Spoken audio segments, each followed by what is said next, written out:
On Countdown, if I worked out the number puzzle before the time was up, I used to play a little game. That's where I've seen you before. So, David's team, what do you think? What little game?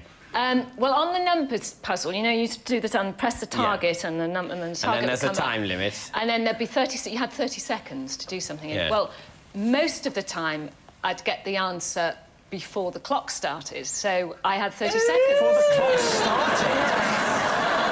So you must have despised the contestants. Sitting there working away for the whole 30 seconds like morons.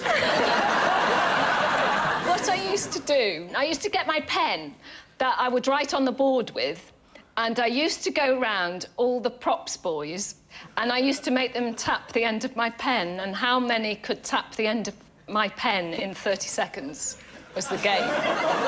So how many props guys Yeah. were required in the production of Countdown?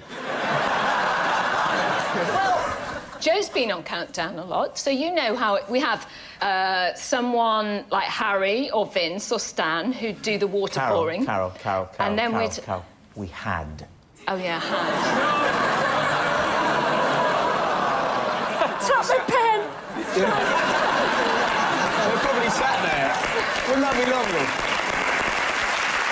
Did you ever vary the game at all? Was it always the same game? Sometimes. Sometimes, here we go. Sometimes I managed to get to the front row of the audience as well. You did, Occasionally, did you? a member of the audience. Those people can't move. Eh?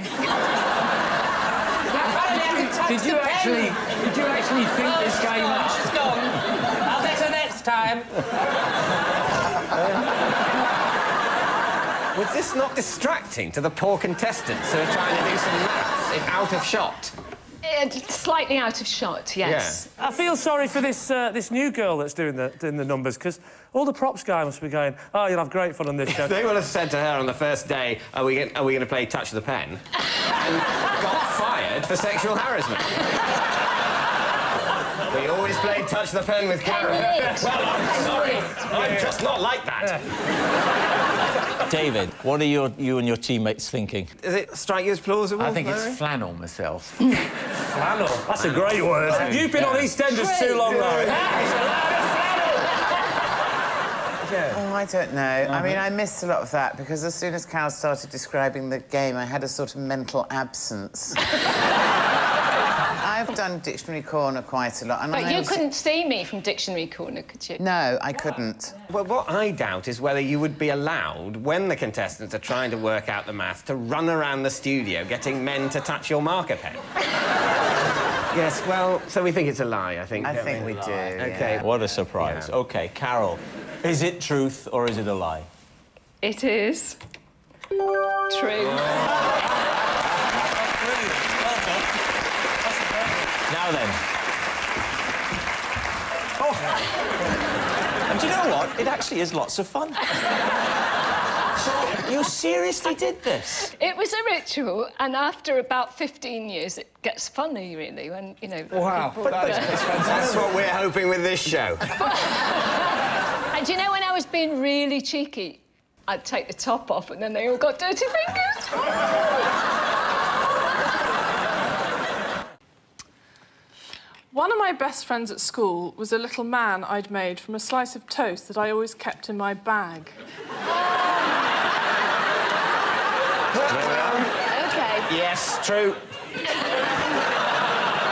Next question. What was his name? Tim. Tim Toast. In the toast, man.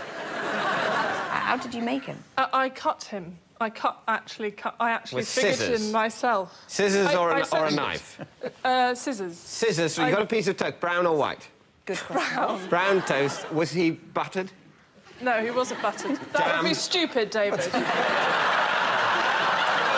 was thinking, really, you make yourself a piece of toast, you butter it unthinkingly before you say, oh, no, that was the one I was going to because- cut out and make a friend out of. And now, unfortunately, I've buttered my friend, No, but then my friend will be more buttery, which is good.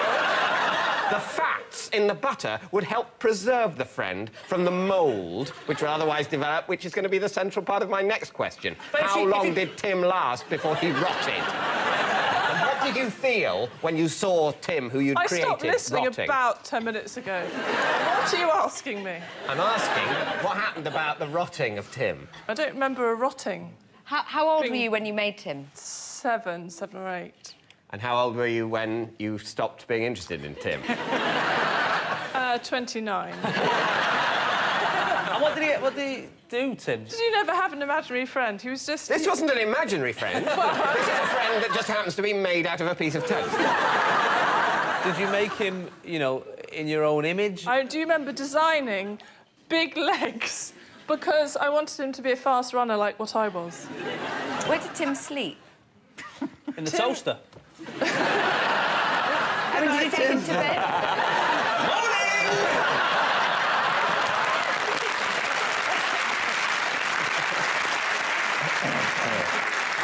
All right, then, David's team, I think you've heard enough. What do you think, Doria? I think it's true. I'd be very happy to make a small piece of toast friend. I think true. I don't know, so I'm happy to go with true, yes. You're saying it's true? I'm saying it's true. OK, Miranda, is it true or is it a lie? It is, in fact... It... Well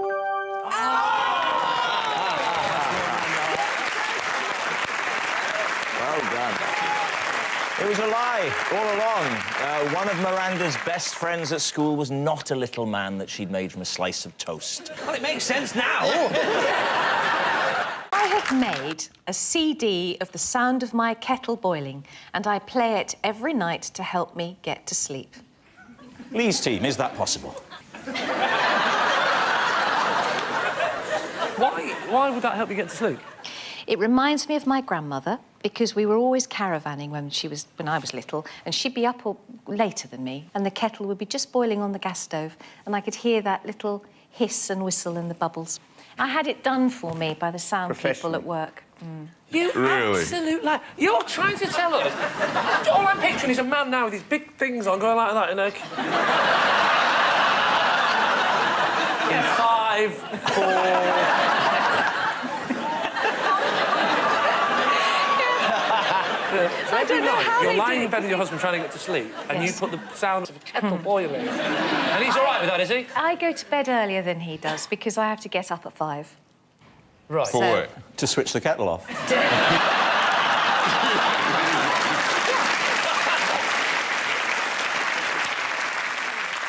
Have you tried sex And plus, to get to sleep? Have you tried sex to get to sleep? Yeah, because Ken's got a good technique if you want to try it.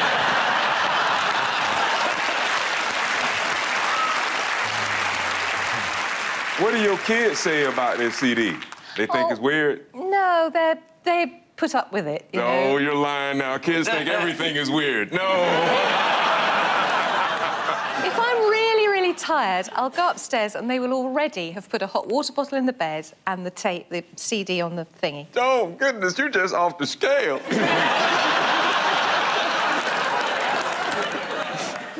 So, Lee, what are you going to say? We'll say it's a lie. You're going to say it's a lie? OK, Fern, reveal all. It's a lie. I have told my children that every time they lie, a puppy dies somewhere. Now you've used this line on the children, has it actually stopped them from lying? Well, it certainly seems to have done. Yeah. Because they do care about puppies. Yes.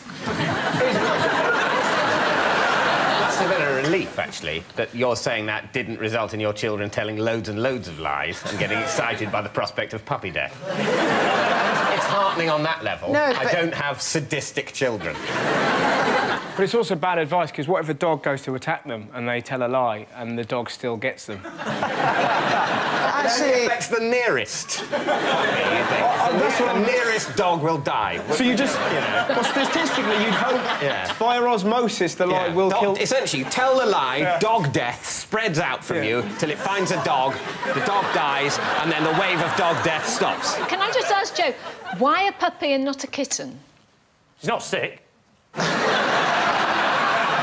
It was a difficult decision to make. It was a toss-up between a kitten, a puppy, and their dad. And kind of puppies are the sweetest. What is your verdict? My team say true. You're saying true, yeah? OK, so, Joe, is it true?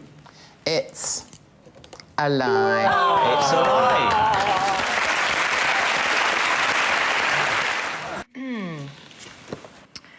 I have 2 chilies tattooed on my back, but I'm having them covered up because they look like carrots.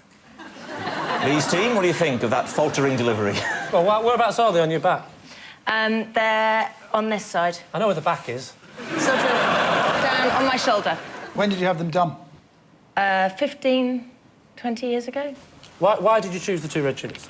I was in Bali, and we were on an island called Lombok. I don't remember this. And Lombok... Just during my drinking phase. I know you've got tattoos. What are the other tattoos? Horns. Where's that? On my hips. One on each side? Yeah. What, so your belly button looks like a ram's nose? Not my belly button. What? She said, not my belly button. Nice. What can I say? A bit of sauce from McCall. I like it. Did you choose chilies so that if a bloke came across them, he'd think, she's hot stuff? Yeah, but I would think that if people didn't think they were carrots. Either that or here's something I don't want in my mouth for too long. So you were in Bali. Who were you in Bali with? My boyfriend at the time. Changed now? Yeah. Right. 15 years ago. 15 Didn't work years out. ago. Well, that's fair enough, so Lee. you went... You're all right with that? I'm fine with that, 15 years ago. I'm fine. Relationships change, you know? No, I'm starting to dislike you. What do you reckon? What do you think, Janet? Lie. Fib. Fib? Big fib. Omid? Lie, definitely. Omid says it like he's passing sentence. I actually think it's true, but my team think it's not true. And who am I to overrule her? So, Lee, I really do need a... OK, I'll go with my team and I'll say that that is, in fact, a lie. You're saying it's a lie. Davina McCall, is it true or is it a lie? Oh!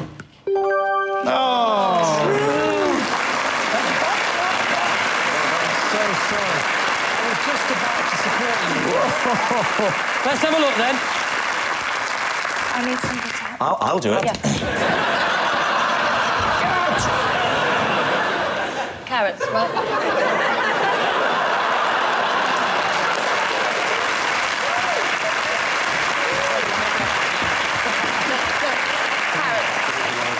Definitely Very I got carroty. done. Yeah. Give me a moment now just to let the blood come back to my head.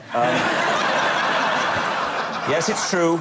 Davina is having her tattoos of chilies covered up because they look like carrots. Davina was inspired to have the chilies done after a wild holiday in Lombok, Indonesia. Similarly, David has a very striking tattoo on the small of his back of the wonderful Tiverton Steam Museum. I once stole some toilet paper from George Michael's house. Lee? Was it new or used? Was it beside the bed on the floor crumpled up, or was it from a roll? I'm amazed he has toilet paper in his house, because he's normally at the gents in the park. Yeah, it was in his house. In the toilet, not in the toilet, like on the roll. Just what were you doing at George's house? It was a party. I think it was his birthday. Were any of his relatives there? You think it might. Well, I mean, what was the occasion? But it was a party. What do you have parties for? Well, I have parties for all sorts of reasons. Well, it was one of those reasons. All right, then. Why did you steal the paper? A memento. How much did you steal, Jamelia? What sort of quantities are we talking about here? Not like just like a square. One square? One square? And then you did this. That's not a square. That's an oblong. The toilet paper squares are oblong. You know, they're referred to as squares, but they're not perfect squares at all. They're oblong. They're definitely longer than they are wide. You're the only person in the world that's noticed that, David. Everyone else goes like that, just that, but not you. I say. Excuse me, darling, pass me the ruler. I think this is actually an oblong, not technically a square. Well, how long ago was it? A few years. 3, 4 years? Give me some figures. About 3 or 4 years. Oh, all right, that's handy. What's Jimmy? No further questions, Your Honour. False. I think if you were going to steal something from George Michael's house, you would steal something a bit better than that. Hey, what do you want? To take a flat-screen TV? I mean, there's taking a memento, and then there's just being a thief. I think you're edging towards saying it's a lie, I suspect. I think it's Me and Jimmy think it's a lie, but Terry, if you're going to overrule us, then... No, I'm just going to disagree. In that way, I'll look great if you're wrong. You won't look great. Fair enough. Hey, what about give them your brutal quipping, not me. Oh, I'm on your team. Right, Jamelia, you're going to have a bit of brutal quipping. Go on, we'll say that's a lie, Jamelia. OK, so, Jamelia, they're saying it's a lie. Are you telling the truth? It is true. It's true. Jamelia did once steal some toilet paper from George Michael's house. I bumped into George Michael in the toilet once. We'd never met before, but he was very friendly. I have a possession. Ah, right. Well, then take out the box underneath. That's it. Pop it on the desk. These are some of the birthday cards that I've posted to my pets. OK. Without looking at the cards, can you tell us which... Oh, no, these are all sent to Sydney. No, hang on a second. That's to Jodie. Who's Sydney? Sydney's the dog. Right. Jodie... Jodie Marsh lives in a basket under a bed. Jodie's the rabbit. Have you always had pets? Ever since I was a small child. My mum actually ran over a cat once, so we weren't allowed cats after that, but my... Seems rather unfair. Was she afraid that the cat community would take their revenge? Can we have a look at the cards? No, you can't. No. You can look at them if you want to. Chris, would you get them so we can all enjoy your thighs? Thank you. Walk across the stage. You can't read them, you can just look at the front. You can take them and read them, do whatever you want. You can't. Yes, he can. Touch those cards and you'll be cycling on the other side of your You can't. face. The rules of the game say you can't. If you think that's going to stop me, you are so mistaken. Give them over. Hand them over. Gabby, hold on to your principles. I can't find them. Cards now. Thank you. Now, it's a shame we had to do that, wasn't it? We might as well, now we've... Well, this one is to Michael. Is that a pet name for Jodie or Sydney? I don't know. Sort of, in a way, it's less trivial than the pet's own name. This is to Sherbet. Why is this one to Sherbet? Because Sydney's real pedigree name is Sherbet Arundai Grunchfeld. Really? And why didn't you mention that? Rundai Grunchfeld. That's his official name. Sydney is a nickname, and in an official birthday card, you use a shortening of the official name. Who's Michael? Michael? OK, look. No, Jodie the rabbit does this dance where she goes, oh! And we said, she looks like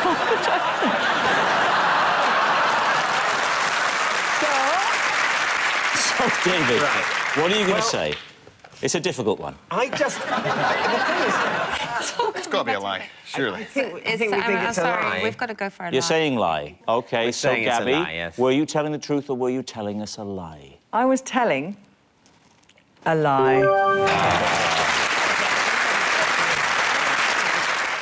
I have a 3-part ritual I have to adhere to before I go on stage. David's team, how true is this? OK, what are the 3 parts? Firstly, there's a sweet that I have to have before I feel comfortable. A sweet? A sweet. Part 2? Part 2 is... I may have to hurry you. Is putting on a spray. Is spraying me with... so I smell nice. Insecticide. I smell nice for the ladies and gentlemen. What spray? What spray? Madame Rochard. Because I'm in Hairspray and she's a woman, and so I put. So it's a recent thing since you were in Hairspray. Or... It depends. It's theme. A different smell for every thing I do. What did you do when you were in Cats? I didn't do Cats. What's the third part? And the third part? Tapping. Tapping. Tapping. What do you tap? Tapping. Parts of my body. I don't think we need to go any further. Can you demonstrate? Yes. You go there, and then you go there, and your hands. Right, tapping your hands, yeah. Well, there we are. There are lots of people around the country, just like Michael, who need your help. Please send whatever you can. David's team, what do you think? This thing about tapping, I know about tapping, and you started doing it correctly and then you stopped because I thought, are you giving too much away if you continue tapping correctly? If you didn't even do this, this is where doctors do it. It's probably not. Maybe If you have a lung disease. To be fair, he's never claimed to be a doctor, I think. Well, there was the once, but... That was just to get you to the next stage, wasn't it? There can't be a perfume for every character you play in musicals. No, I wouldn't have thought so. Yeah, but it could That's be... what you're saying. No, I said for this character. Yeah, you're right. Madame Rohrstadt, whatever you called yourself. Is it real? Yeah, but it's not one you'd associate with hairspray. I'd associate Charlie or something with hairspray. He does that in the dressing room as well. Those were the old days. My feeling is that it's a lie at the moment. I think he's telling the truth. Yeah. So you're drifting, When pushed on the towards a fingers, lie? it was too vague, yes. Well, it's 2-1. We reckon it's a lie. You're saying it's a lie. Yeah. OK, Michael, what is the answer? It is, in fact, the truth. So, yes, it's true. Michael does have a 3-part ritual that he has to carry out before going on stage. I used to put my underpants on my head to cure my acne. Sounds reasonable enough. David. Were they on your head like a hat, or were they just covering your face? No, I only did it at night. I didn't... Well, you slept? Yeah. With like an underpants mask? Yeah, I'm ashamed to say... Were these the underpants you'd been wearing the previous day? No, I'm not a weirdo. I had a system. I tragically... I was 12, and I really, you know, I was into Nirvana and stuff like that. I didn't want to cut my hair, I had greasy hair. So I thought, hang on, I can't ask Mum for, like, a hairnet, so I'll just whack some pants on like that, nice and tight, and then I'll sleep, and I'll wake up and it'll be fine. If the pants were tight around your head, they must have been pretty tight when you wore them as pants. That's just what I was thinking. I think that's a bit of a clue. My waist is wider than my cranium. David, you can't see Daddy. He's all small and withered. You're saying he tapers to a point? Yeah, exactly. And what made you stop? What happened, I went to the doctors because one of my nipples suddenly went like that and didn't make that noise. Yeah, and I went there and I was worried I was becoming a woman or something like that. And my mum chose this moment to go, yeah, and he puts pants on his head at night. And I was suddenly going, we weren't going to chat about that. And the doctor said, in no way will that get rid of your acne. So I stopped doing it. You had acne at 12? Yeah. 12? Acne, and you started to get breasts. Yeah. It was a brutal summer. Brutal. So if I'd have had breasts at 12, I'd never have left the house. Only one. So, David's team. Well, I think it's plausible, because I've worn pants on my head as well. Have you? Yeah. In what context did you wear pants on your head? Well, I think possibly when I was, like, looking for something to tie my hair back with. Actually, Joe, what's that in your hair at the moment? Is that... Obviously, if I had pants on my head at the moment, they'd be the size of a marquee leaf. What I like to do every night when I take my pants off, it's a bit of a laugh. As I disrobed, all I've got left now, if you can picture it, is the pants. And what I do is I shimmy them down the length of my legs. First the upper thigh, then they cross past the knee, roll it down, down the shin. I extract the left Come on, foot. Rob, we're only human. And then I go, boom, and I catch him on my head. So, David, what's it going to be? Well, do you think yes? Yes. I think we're going to say we think it's true. You're saying it's true. He actually did it. OK, Russell, is it fact or fiction? Depressingly, it is true.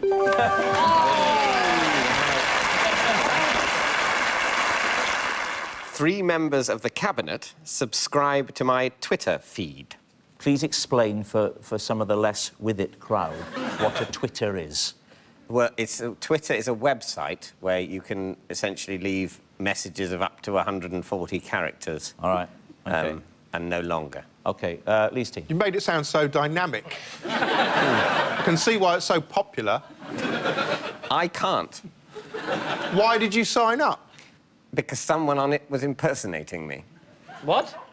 Someone on Twitter was pretending to be me and putting messages on it like going to peep show production meeting, everyone there is an arsehole, which I did not wish to be published under my name. And who are the cabinet ministers? They are Andy Burnham, the Culture Secretary, Alistair Darling, who is the Chancellor of the Exchequer. Can you say Exchequer like that again? Chancellor of the Exchequer. And Alan Johnson. If this is true, is it any wonder the financial crisis we're in? How many followers do you have?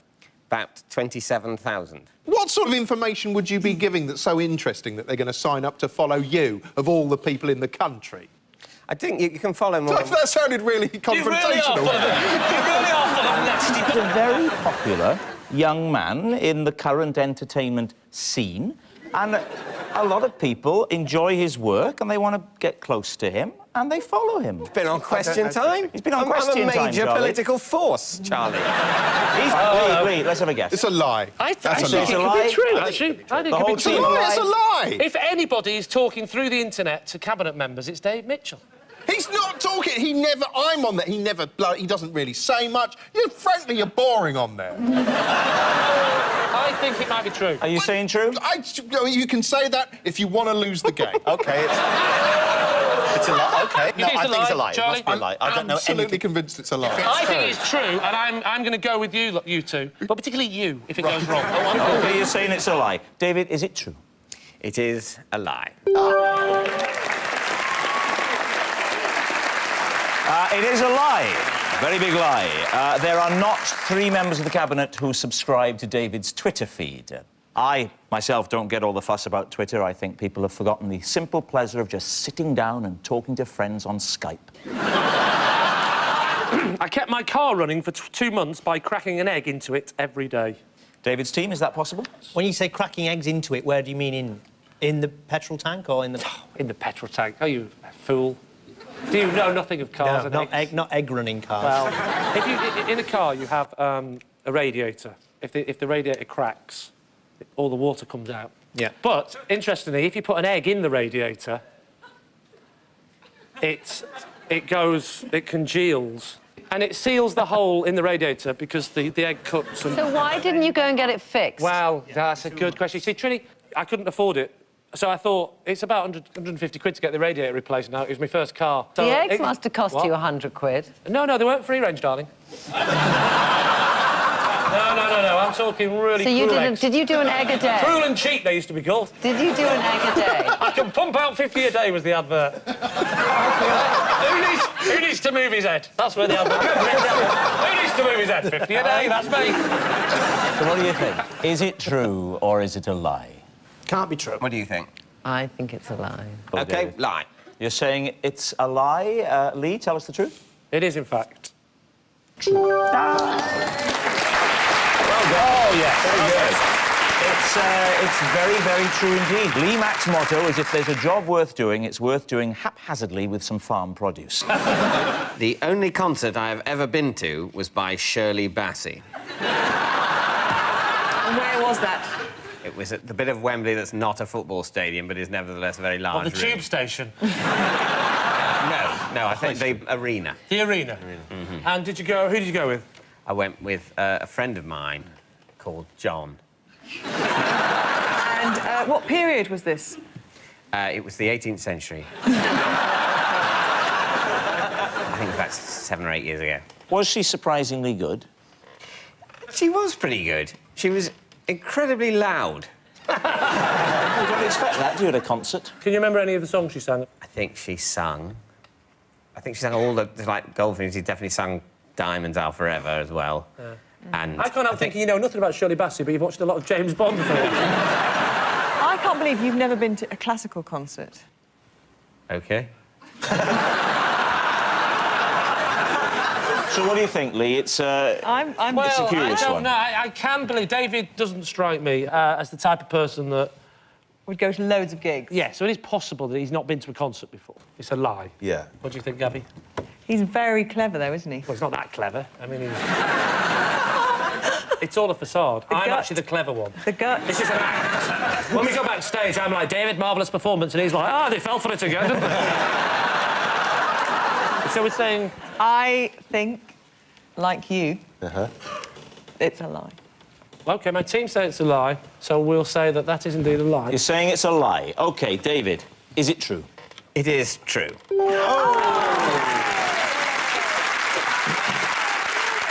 I can't eat custard creams because they remind me of Spencer Whitfield, who bullied me at school. David, what did Spencer Whitfield do to you? He pinned me down with his mates and he force-fed me custard creams. Why not just beat you up? Why did they want to feed you custard cream? Did you look thin? The kind of lessons we had was, believe it or not, in secondary school, right, we'll go around the class and you've all got to tell us your favourite biscuit. One you like, one you hate. And what subject was this? It was home economics, and... Did you do A-level home economics? No, I didn't do A-levels, obviously. Look at me. What do you think the effect of A-levels on the face are? You can see I've got the scars of A-levels. The type of school you went to, if you were a boy, you couldn't do home economics, you would have been doing woodwork. Yeah, no, I think you're mixing me up with the film Kes. Where it was a choice between kestrels and coal. I was allowed to choose home economics. I wasn't. Why did you choose that subject above kestrels Do you know or why? coal? Genuinely, I thought it was about money. I thought I'd learn how to use money in a sensible way. And I got in there, and it was full of the kids that wanted to do cooking and needlecraft. Who were big bullies.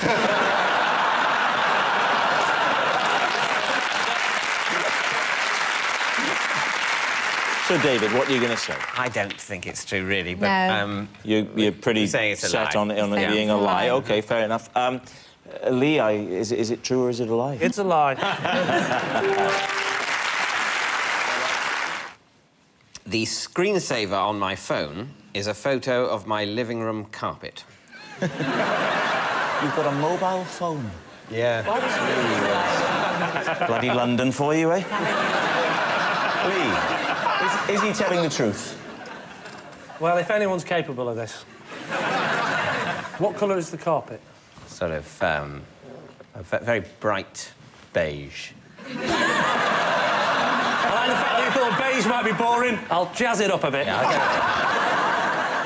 Why would you do that? Why would you take a photograph of your carpet?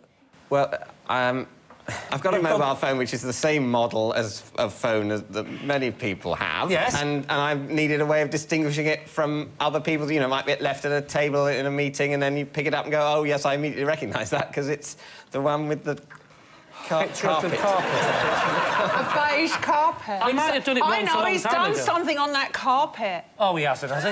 Yeah, that's why he's got it on his phone. Oh, not again! I told you, I'll rub your nose in it! So you think... Yeah, I think you've done something. You might photograph your carpet. You wouldn't photograph a beige carpet. So what are we saying? True or false? I think it's false. False. You're saying it's a lie. OK, so, David, is it true or is it a lie? It is, in fact, true. Well,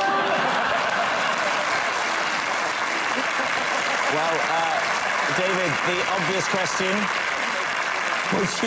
Would you please whip it out and let us have a look? Absolutely. There we go. Oh, we have a close-up, actually. And there it is.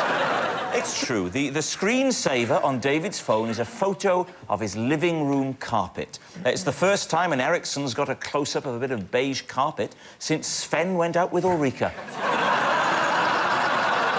Originally, David had a picture of his bed on his phone, but got embarrassed about his Hannah Montana duvet cover. Ooh, possession. Oh, right, you got to pick the box up then from under the desk. Well, you say box. Oh, sorry, the tube, the tube.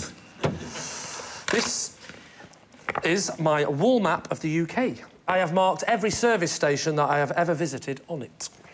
Oh, OK. I can so see him doing that. Yeah. It's from a man who was criticising somebody else for photographing a beige carpet. Wow. Sorry, are they little stickers? Yes. Sorry? There are two colours of stickers. There are two colours of stickers. What do they represent? The orange ones. These are the orange ones, orange ones. Yeah. And I've also done blue ones. But why? Why? So I could differentiate between the two types of service stations. Why?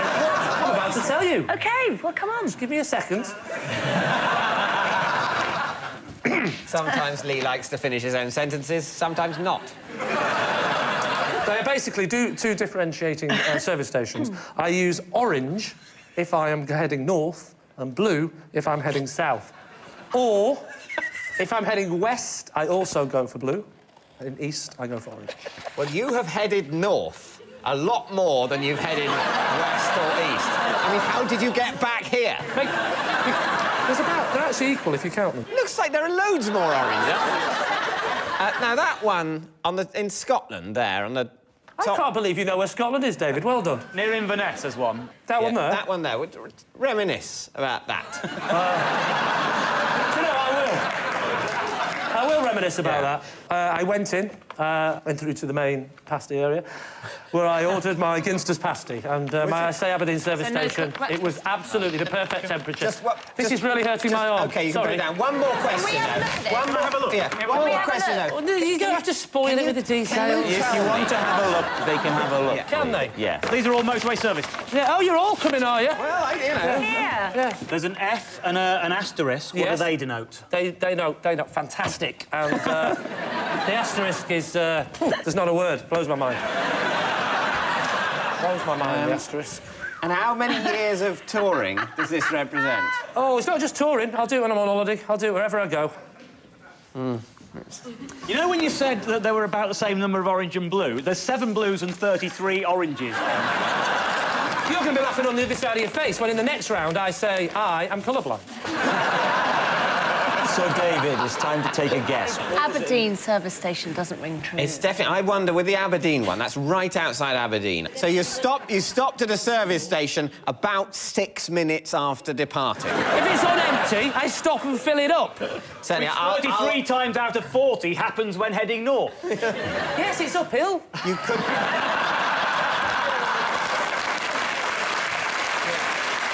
Lie. You're saying lie quite conclusively. Lee, is it the truth or is it, in fact, a lie? It is, in fact, a lie. No. It's a lie. That's not... Can I just say to the idiots that come up with these questions, as if it's not hard enough that I put little stickers on a map because I fill up and I like to get... They'll think, oh, no, how can we make it more harder? Well, I have 4 of them with blue on, 1 with an X, and 1 with a bloody asterisk. How the hell am I supposed to do that? It's really difficult. Just say, why don't you just stick one in the middle of the Atlantic Ocean? Well, you have to reach under your desk and lift out your box. OK. Yeah? This is a letter rejecting me from a job at McDonald's. Lee, what do you reckon? Could you read it out to us, please, David? Reference CM1156/P. Dear David, thank you for your recent application to work at the Abingdon branch. Unfortunately, at this time, your application has not been successful. Thank you for your interest in our company. Yours sincerely, Martin Danks. And when was it dated, please? It's dated the 19th of July, 1990. And you will have been... I will have been... mortified. Yes. I never really bounced back from that. I would have been just 16. Does that add up, Carol? He's 52. At heart, yes. I don't want to bring back unhappy memories for you, but what did you feel you could have brought to the company? A certain nervous energy.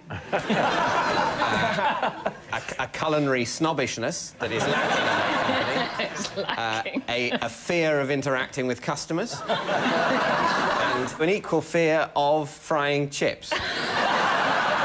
I think Dave could have closed them down just by having people come and go, "Gives a burger." You don't want a burger, my friend. I would not at that age have had the confidence to refer to someone as my friend in that way.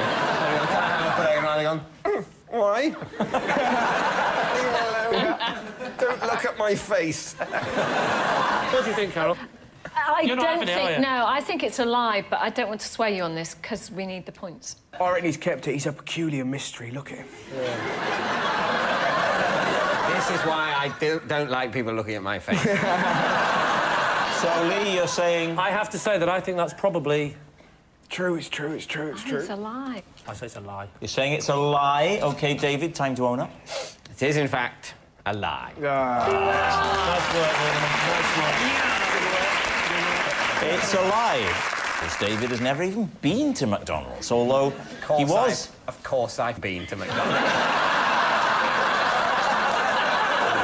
What's the best thing that the next joke is? He went to visit Lee.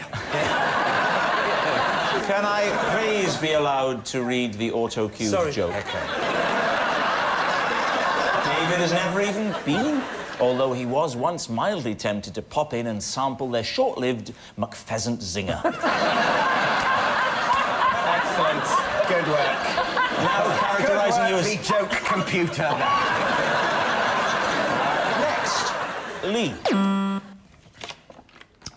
I once picked up a hitchhiker and scared him so much he cried. David, do you believe him? Where were you driving? I was going from, I think it was from round Norwich area, somewhere there. Round Norwich to... Presume somewhere between Norwich and How Yarmouth. did you scare him? What happened was we were driving along. He got in the car and he said... first thing You he were said... driving along and you got in the car. Well, that's already dangerous. He was sort of running to keep up. Yeah. It was an ice cream van. I sort of grabbed him by the hair and pulled him in. Yeah. That's how I used to get them. And my car used to have problems because it was a problem car. And I pulled over, right? I pulled over and I went round the back because I used to have to hit the engine to get it going again. And it all went wrong and we pulled over. So I said, I'm just getting in the back because I need to get a hammer to give it a whack. And as I went back, I said, I thought it'd be funny to say, don't worry, I'm not going to kill you. So I went round the back of the van and got a hammer out, went back to the front, and as I was walking past to the front of the car where the engine lives, I looked in like that, and I just saw him go like that, and he just wiped a small tear from his eye, because I think he genuinely thought, I'm going to kill him, and he was a bit worried. Maybe he cried. That's a very odd response to immediate mortal danger. to just slightly well up. That's more of I call that a more end of the It's a Wonderful Life reaction. Oh dear, I am to die, it appears. Rather than, get out of the car, run! But just notice a slight welling up. Ah, well, all things come to an end.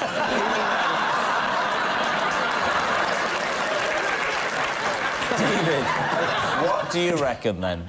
I think the stuff about having a dodgy car that he has to hit in a certain way with a hammer to get it going, I think that side of it... Well, let's just leave it at that, then. That's the bit of it that doesn't ring true to me. Flannel. Larry, what do you say? I mean, you've got a good flannel detector. Would you? I think it is. I think it's flannel. I think I actually think it might be slightly true, but I'm going to go... I'm not convinced it's true, so I'm going to go with the team, and we'll say it's a lie. Not going to rock the boat. No. OK. Lee Mack. I say that it is indeed the truth. It's true. Lee did once pick up a hitchhiker and scared him so much that he cried. Even Lee now admits it probably wasn't a good idea to shut him in the boot with the other hitchhikers. For 6 years, I pretended to a girlfriend that I was partially deaf. Seems reasonable enough. David's team, what do you think? After how many years of going out with her did this start? Shamefully quickly. Was by pretending to be partially deaf how you clinched the deal early on? Are you saying I have to use pity to attract people? I'm saying you might have used pity. I'm not above it. Did she have a very irritating habit that precipitated your going deaf? Yes, talking. She was talking about something that was very important to her, some emotional thing. Right. And she said you weren't listening to me and got very upset, started crying, and so I thought I'll lie and tell her I'm deaf in one ear. Which I did. And at that point, what you're saying to her is, I didn't hear anything because I'm deaf in one ear. I thought we were sitting together in silence. That's what I thought was happening. No, I had my attention taken up with something else, and I said it apologetically. Stroking his guide dog. Well, that's what he called it, anyway. Did you elaborate on why you were deaf in the ear after you had to go? What was your reason? I said that when I was a child, I had nearly drowned when I was like 4 in a swimming pool, and this had left me deaf in one ear. I clearly tried shaking my head, and I felt quite bad because I told the lie early on, and then I had to maintain it. So did you tell her ever after the 60s, or did the relationship just break up and you never told her? I never told her. Right. I didn't tell her. I wrote about it in a newspaper column. That's nice. Because she's a Geordie, they're robust. Actually, to be fair, now that adds credence to the fact he didn't want to hear her, so... I'm just trying to put myself in the position of that woman. 6 years! You've lied. You've lied to me. A big lie? It's quite a big lie.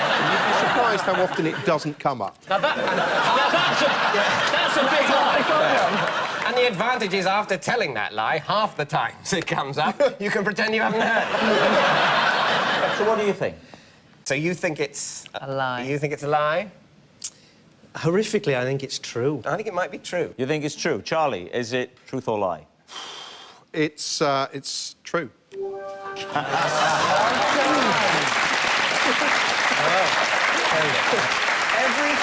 Everything that you just told us is true. Yes, I'm afraid. I'm afraid it is. And it was terrible. It was such a burden. Oh, poor you! Yeah.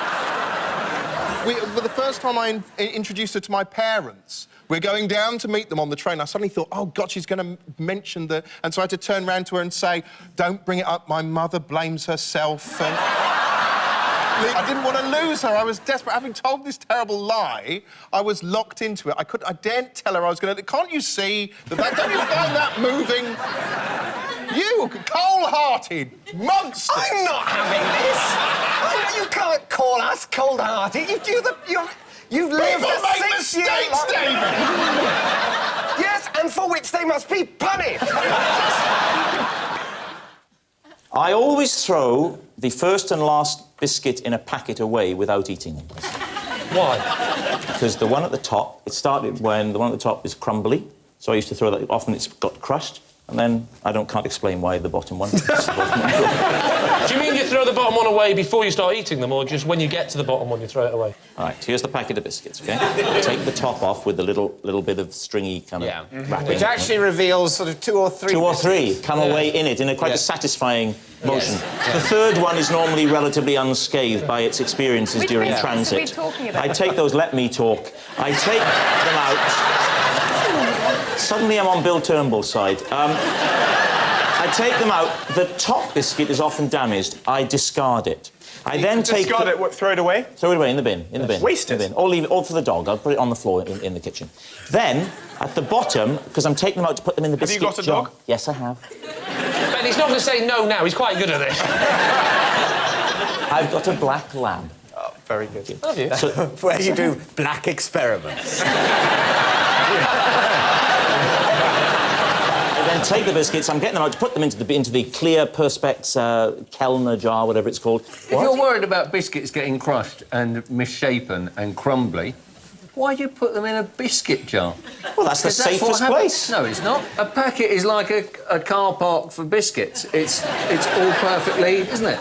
If you put them in a jar, you're going to get exactly the kind of problem you're trying to avoid. You think I'm putting them in the jar like this. I give my wife the jar at one end of the room. I then stand at the other end and go, are you ready? That's not how I put them in here. You take them out one by one and carefully place them in the bottom of the jar like a maniac. No, David, I take them out and I slide them into the jar and they rest happily. What biscuits are they? Chocolate hobnobs, or ideally, the ones I don't have to do it with, because I only do it with the ones you take out, is the chocolate Leibniz, because they come in a box. They're usually unscathed. You've just said that you give chocolate hobnobs to your dog. Chocolate is poisonous to dogs. Have you not met his dog? Well, now you mention he wasn't a black lab when we got him. He was a golden retriever. So just to absolutely establish, you're taking out the biscuit, you're discarding it because it's crumbled. If it's not crumbled, you'll tend to throw it away, but not always. Then you'll slide them out like some sort of magician on your hand like that. You'll get the jar, you'll insert them in unless it's a Leibniz, whatever the bloody hell they are. They go in, it comes off. There's one left, it's not damaged. Give it to the dog that used to be brown that's now black. That is what you're telling us is what's happening in your house. You're mental. Of course it's true.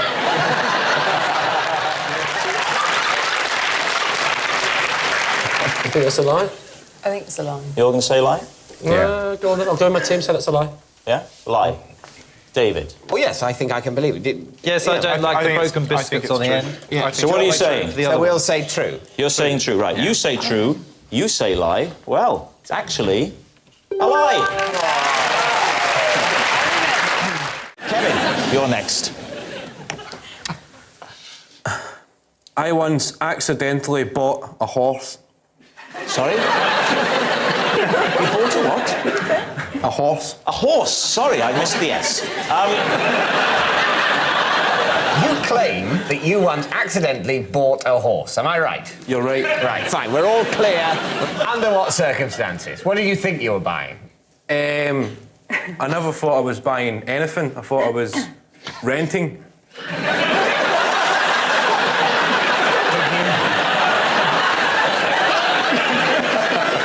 Did you think you were renting a horse? Yes. Right. So you paid to rent a horse, and then at the end, when you tried to return the horse, they said, "What the hell are you doing? I've been trying to get rid of Psycho for years." That's pretty much it. How long had you imagined that you were going to rent it for? We thought we were going to rent it for like 25 minutes. And did they charge? It was in Bulgaria on holiday. OK, so what did it cost in local Bulgarian currency? What is the local Bulgarian currency?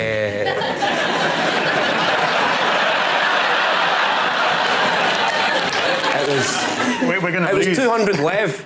Lev, L-E-V. I don't know how you pronounce it, but lev. 200 lev. 200 How Bulgarian. much is that in sterling, roughly? Roughly, I think At the it's time? At the time, I think it was at £90. So we thought it was a good deal. £90 for 25 minutes? For 25 minutes on a horse. But you said we thought we were going to rent it for 25 minutes. There was me and my friend. So you were It was a going to lad's holiday, we were 18, we thought we we'll go horse riding. In Bulgaria? In Bulgaria. Did you question the odd sort of time slots they were going for? I've never been pony trekking, but I imagine they sort of rent you the horse for perhaps a couple of hours. Well, or at least a solid half hour. You get 25 minutes and then the horse needs a break for 5 minutes and then somebody And then else you keep comes. the horse forever. Well, I never knew that. What happened when you tried to take it back? The guy explained to us that the guy was gone. The guy... Never say the phrase on this game. The guy explained to us that he'd gone. Well, there was two. Never say that. There was two different guys. There was two guys. Go through me if you want to speak to my client. There was Guy A. Guy A. That's a Bulgarian name. It's very well known. The most famous Bulgarian name. Guy Dimitri. I think that... No, Guy A. And Guy B. Right? We thought we were going horse riding and we were heading towards the place where you actually hire the horse. Stables. The official... the stables, right? Honestly, even I think he's making it up, and I'm on his team.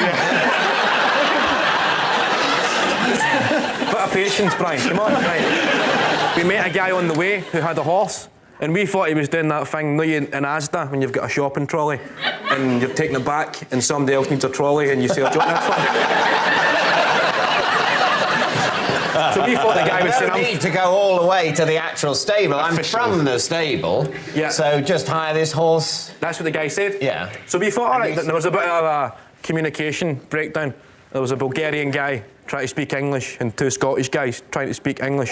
So we thought the guy had gave us the horse to ride and come back in 25 minutes. Were you not surprised that... I mean, I've never been on holiday to Bulgaria, but I imagine that things would be a bit cheaper in Bulgaria than in Britain.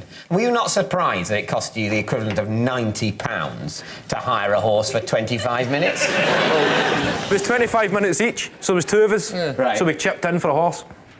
For 25 minutes each. But still, even if you thought you were going to get 25 minutes each, that's a lot, isn't it? Oh, it's an hour. You need to give the horse a break, as I said. Let's forget about the 25 minutes. Just forget about the horse. Let's forget about the horse. That's absolutely, obviously bullshit. You take the horse back.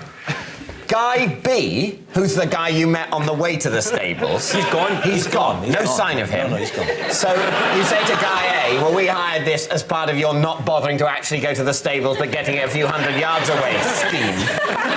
We hired this horse for 25 minutes at an extortionate rate. Nevertheless, here it is. And what did he say? We went back to the place where we picked up the horse. Oh, so not to the stable, no, but to the random we never got point in the road. A couple of 100 yards from the stable. So you, bewilderedly, where has the mysterious man gone? I would have thought that logically, when you were returning it, having thought that it had come from the stable, but you'd been lucky not to have to walk to the stable before hiring it, you might nevertheless have thought, well, the stable's where it's got to go back to, rather than, well, Sodom, this is where we picked it up from, I'm not actually taking the stable. I'm going to stand here, 300 yards away from the stable, going, come over here! Come and get your own horse! At which point, locals start waving, going, no! You keep! Kevin, look at me. You're taking the horse back. Look at me! What happened next? Come on, Kevin. Come on. Right. So where are we taking off from? You're taking the horse back. Let's go back to the start. Kevin Bridges, for the love of God, please tell us what happened. Right. We bought a horse. We thought we'd rented the horse. We'd done the horse riding, took it back to the initial place we picked up the horse. Yes. Locals explained we'd went to a counterfeit horse guy. It wasn't the official horse riding stable. This was a counterfeit horse. This wasn't a genuine horse. This was maybe two guys in a costume. That would explain the 25 minutes. Yeah. I can't only do 25 minutes. The giveaway was after 25 minutes, and Rob went... Right, let's crack on, lads.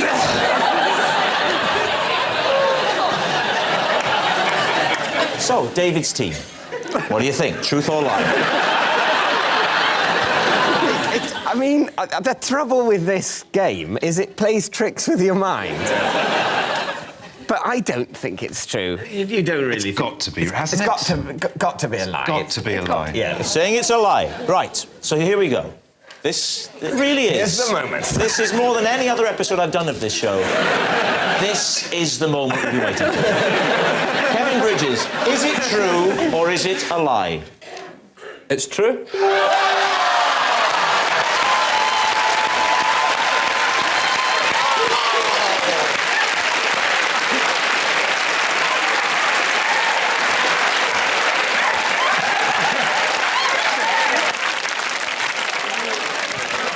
Unbelievable.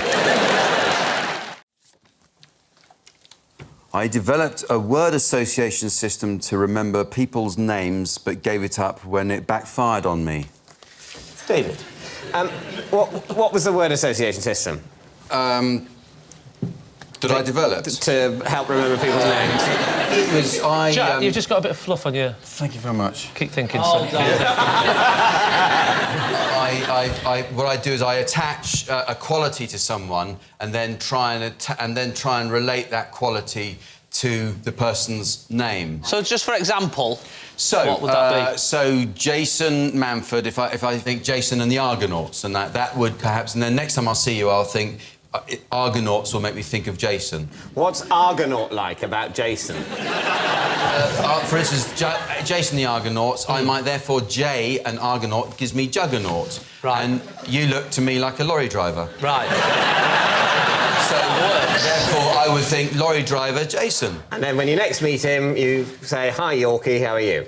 It has been known to backfire. Which is where we come to the hilarious backfiring anecdote. Oh, that was a bad one. Yeah. We met someone on holiday, and his name was Charles, and he wore very big sunglasses, like only a blind person would wear. And so I thought, that's brilliant, Ray Charles, because I will remember. I remember from the sunglasses, and therefore I will get Charles. And then so next year when we go, I can confidently say, hello, Charles. But it didn't work, because 12 months later, and you've slightly forgotten what you'd set up as a system. So he walks in, I go, hello, Stevie. Where did you meet him? Where was it? On the holiday. Where was it? In Holidayville. Yeah. Just in Dorset. It was in Dorset. And what? So you were in a pub. You were in a pub, and he walked over, and you went, Stevie. He came out. Yeah, it was the following year, and I saw him again. Did he live round there? Where were you sat? No, he was a fellow holiday maker. So, and you developed a sort of mild acquaintanceship with a man whose name you could barely remember, but planned to holiday with him again. No, there was no plan involved, David. We didn't get together and say, are you going to be here next year? Yes, are you? But you obviously thought it was a possibility, because you already had a plan for remembering his name. Oh, I perhaps didn't explain correctly that I'd seen him the previous year at the same place and not known his name. So now it's 3 years on the... So for 3 years, you and Charles holidayed with metronomic regularity at the same place in Dorset. You kind of escaped well, that's the man. not so unusual. People tend to frequent the same place for holiday. Year 1, you see him, but you don't exchange names. And in year 2, you learn his name. To clarify this point, year 1, there's no reason why I would know his name, because I hadn't been introduced to him. No. There's no reason for you to know his name at all. Year 2, I had forgotten his name, but endeavoured to remember it for the 3rd year. Right. All right, David. Is that the truth, or is it part of Jack's impish sense of fun and a lie? I think it's the truth. Dear, I think it's a lie. I think it's true. I think I'm going to go for true. Fine, that's all right. You know. You're saying true? That's fine. Yeah. That's the team decision. OK. Jack D. It was true. Oh, hey. That's me. Very good, well done. Don't believe me. It's true. Jack did develop a word association system to remember people's names, but gave it up when it backfired on him. Right. I always test the temperature of my bath with my ear. Here we are, Lee. What's wrong with the conventional elbow? Well, 2 things, Hugh. Firstly, it amuses me to test it with my ear. And secondly, I'm a big fan of the bath, and I like to get it right, and I think it's more sensitive. I sometimes test food, the heat of food, by my ear as well. Could you mime the process of how you put your ear in the bath? No, it's simply a question of kneeling at the bath, and I have quite high baths. How high from the top would you say the water goes? Well, probably about that much. Right, so you're kneeling down. Kneeling down. Yeah. And then you can bend away all the way over to get your ear in the bath without... Look, I'm quite tall, and I just get there quite bendy as well. I'm bendy. Hi. Can I just I'm add tall some, and bendy. Add some credibility. This is when you put my mobile number at the bottom of the screen. So, I'm guessing like most normal people, you like a little bit of bubble bath and stuff. So you're basically leaning over, you're going in headfirst through the bubble bath. You're going through it, wait, and then suddenly you've hit it. Oops, it's a bit hot, you've come up. Your face is full of suds, yeah? And you go, well, I'll add a bit more cold to that, and then you sit there and wait with your frothy face. Is that what we're expected to believe? Lee, do you usually have a bubble bath? I didn't have you down as a bubble bath type. To be fair, David, you probably didn't have me down as a bath type. I can tell you that he's got an open fire in his bathroom. Yes. Really? And sometimes Miranda will come round and I'll say to Miranda, I'm not sure if that fire's too hot. And she will... Do you have one ear that's more sensitive than the other? Is it the left, right, always the left, right, always the right? Always has to be the left because of where the bath is. Are you right-handed? Yes. That'll make sense, you see. Do you face away from the tap? I'm left-handed, and I would go in with the right ear, you see. I'm right-handed, but I would go with my right ear because of the way my bathroom is. To go with my left ear, I'd have to be turning my back to the taps when I did it, and I wouldn't feel comfortable doing that. I want to be able to see that, because ultimately the taps are responsible for the temperature, so I want to be able to look them in the eye while I judge what they've done. You know those taps haven't actually got eyes, that's your reflection, don't you? Yeah, no, I know. What are you going to say on this one, Lee? What are you thinking? Is she telling the truth? Honestly, Lee, the physics of this are all wrong. If you're kneeling, it's your hips that you bend from. Otherwise, your whole spine would have to be able to go over at 90 degrees. No, because it's genuinely really easy to do. Can you just kneel down and show us roughly how it works? It's literally... So say the bath is... Can I be the bath? Where's... So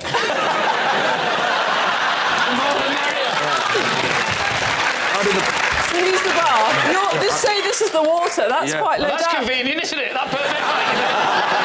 No, but it's not. I can adjust it. I'll be the bath. There's the water. A bit of ear. Got me. That was very well done. Thank you very much. Well done. OK, Lee. What's your answer? Do you know what? Until she did that, I didn't believe it, and now I do. I do as well now. What do you think, Rufus? Yeah. Still think it's a lie. Do you? Ooh, I'll go with you and say that's true. True. OK. Miranda, were you telling the truth or were you telling a lie? It was a lie.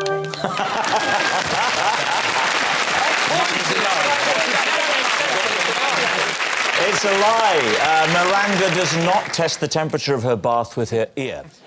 I once had to ask Michael Winner to calm down after I crashed into his car.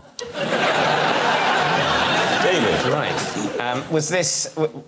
At the time when you asked him to calm down, had his brilliant Eshaw campaign already hit our screens and so, you know, seemed like an apposite thing to say? Or was this years ago, an angrier Michael Winner who still had a film career?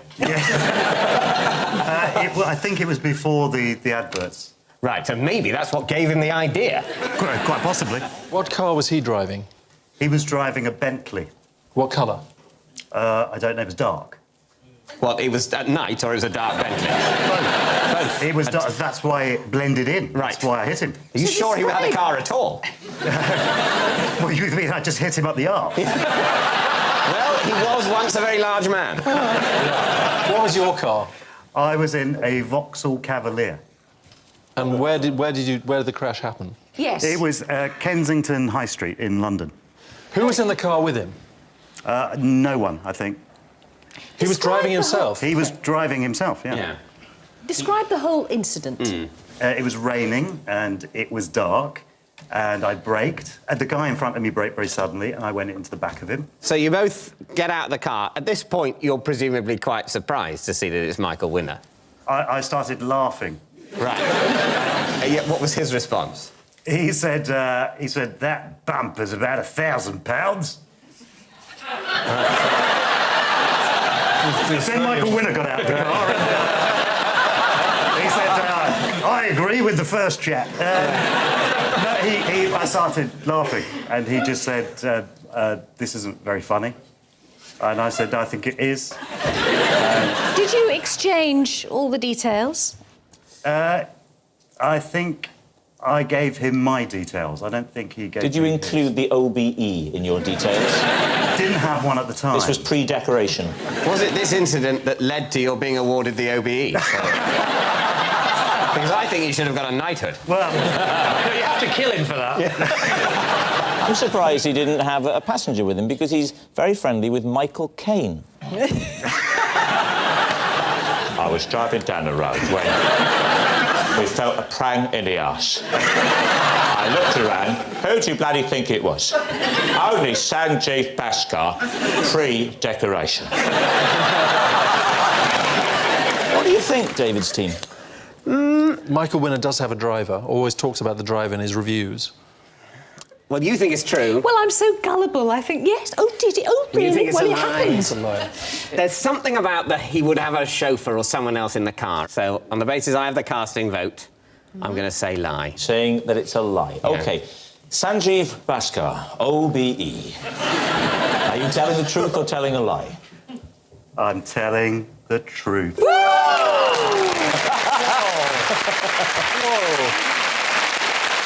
Yes. It's true. Sanjeev did once have to ask Michael Winner to calm down after he crashed into his car. It was a serious accident, but a couple of good panel beaters and some light touching up, and Michael looked as good as new. I recite my times tables every night before bed. Why? Because I've always been rubbish at maths. it just doesn't go in my head. My brain doesn't compute that way. And I can learn loads and loads of lines if I'm acting, but I've never been able to get my times tables in. And I thought, before I die, I want to be able to do my times tables. And also, when you go to a sale and you go shopping, when it says 75% off a dress or 40%, I can't work that out. I know a stick and I feel embarrassed because I'm sitting next to you and you've got a degree. I'm a famous mathematician. I'm actually, my secret identity is percentage man. I thought, I don't want to die and not be able to do my times tables. Could you recite them now, then? Before I go to bed, my husband lies next to me and I say, I do them, and then I say, It's right, nice to see the fire them romance, at isn't me. it? I tell you what, dear, it's cold in the valleys, isn't it? Don't worry, I've got a game that'll cheer us up. What'd you start? What's the first one? It's not your 2 times table, is it? Yeah, Oh, my it is. goodness. I've gone as far as about my 6, and I get to 7. Don't go in. What's 7 times 5? I'm gonna. Oh God, this is so embarrassing. Right. 35. 35. That is why I'm doing it. That's why I'm learning Yeah, them. but you might have dyscalculus, like me, so you're not thick. Have what? Dyscalculus, same as dyslexia, so that's what I've got. Oh, yeah, right. That is I've got shorterless. Well, that's true.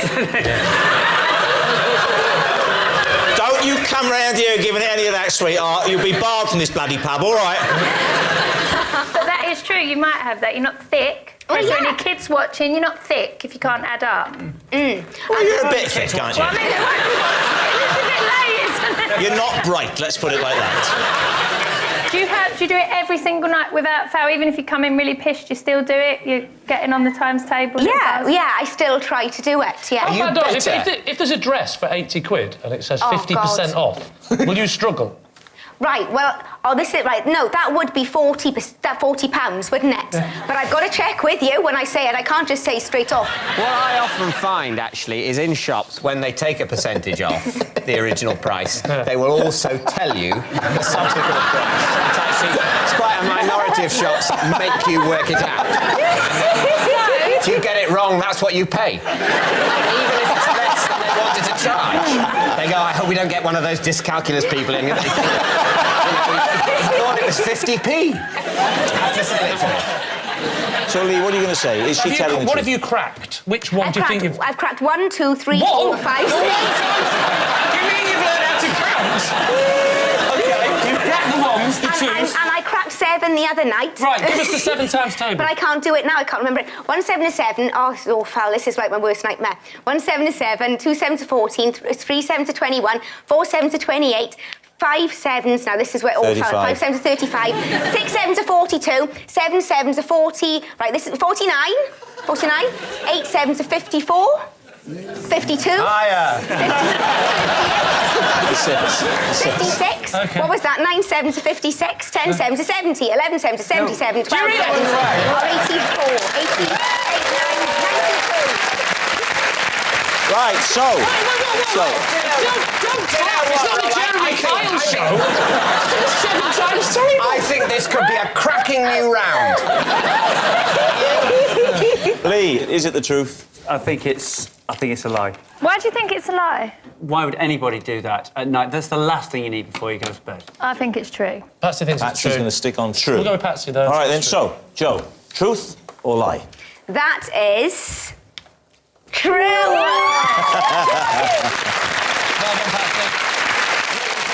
Yes, it's true. Actually, Joe, I've got a mental arithmetic problem for you. If you take one husband and recite multiplication tables at him 7 nights a week, how many divorce lawyers will he need? Right.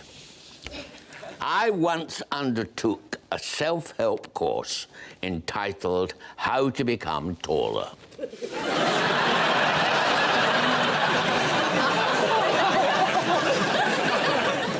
Very hurtful, that laughter, I thought, Ronnie. Very hurtful. Was it a step-by-step guide? It was.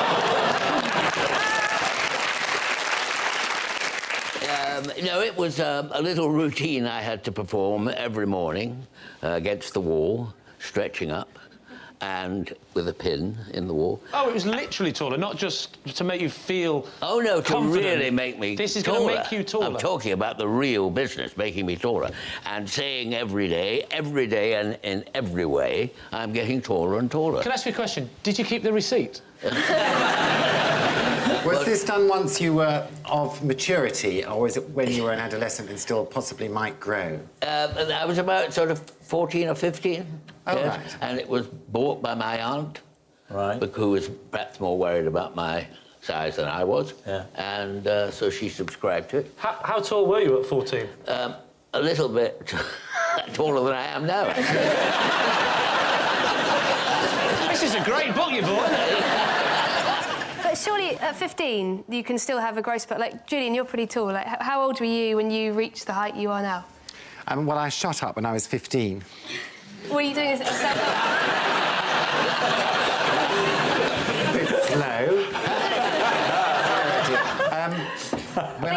Were you older than 15 when you were... I was about 18, I suppose. So to worry about your nephew not being tall at 14 or 15, that's quite premature to get concerned about someone's height. But boys do usually shoot up at about 14 or 15, don't they? No, I never shot up. My parents kept telling me about my cousin Gethin, who he shot up when he was 22, he got ages yet.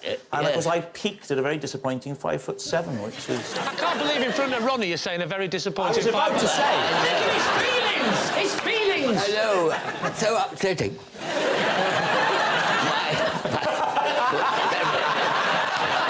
That's even more upsetting. When did you get out of short trousers into long trousers? Oh, what time is it now? So what do you think? Is Ronnie telling the truth? In the context of, what was that, the 40s, when you were a teenager? The 1944, 42, Yeah. 41, 42. Sort of I thing don't people think might people have have money believed. to spend on self-help books. During the war, they're not going to spend time worrying about how tall people are. Well, you'd think that'd be the time Exactly when you worry about, we need to be taller than the enemy. Having said that, would have been annoying if they'd have made you grow an extra 6 inches, sent you in the war, got in the trench, and your head was sticking out of the top. That would have been very annoying, wouldn't it? Now, you've got to get a grip here, Lee, and make a decision. I think we should go for... You're saying truth. Holly, how sure are you? I'm definitely sure you're not... That's not true. I'm sure... I don't know. Yeah, you've answered the question, sweetheart. I'll go with Julian. OK, you're saying it's true. So, Ronnie Corbett, is it the truth, or were you telling a lie? It is the truth.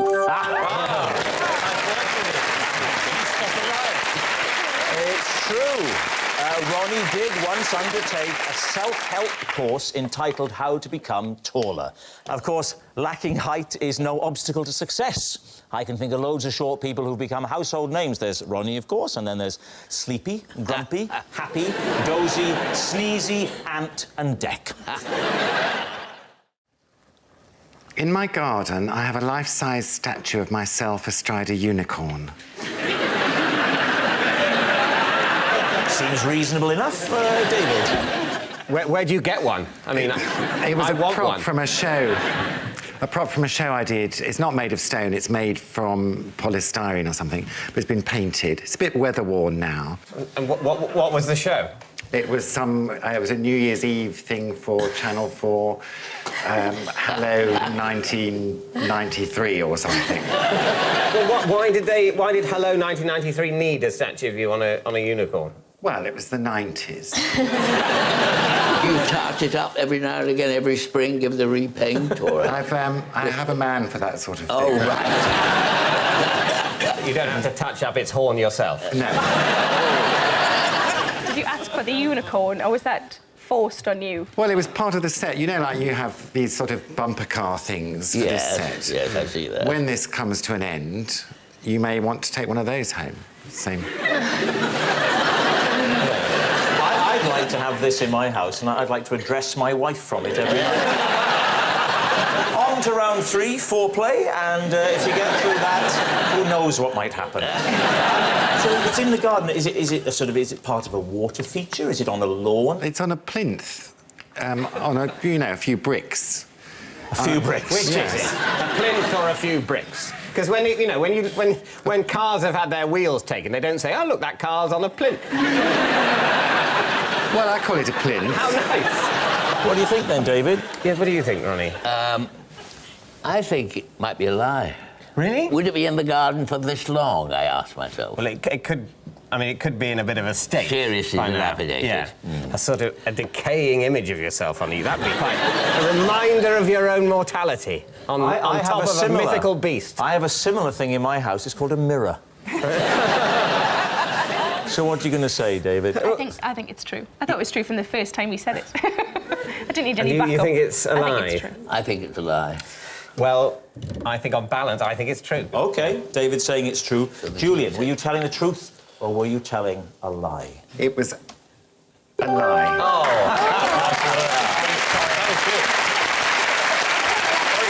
Yes, it's a lie. Julian doesn't have a life-size statue of himself astride a unicorn in his garden.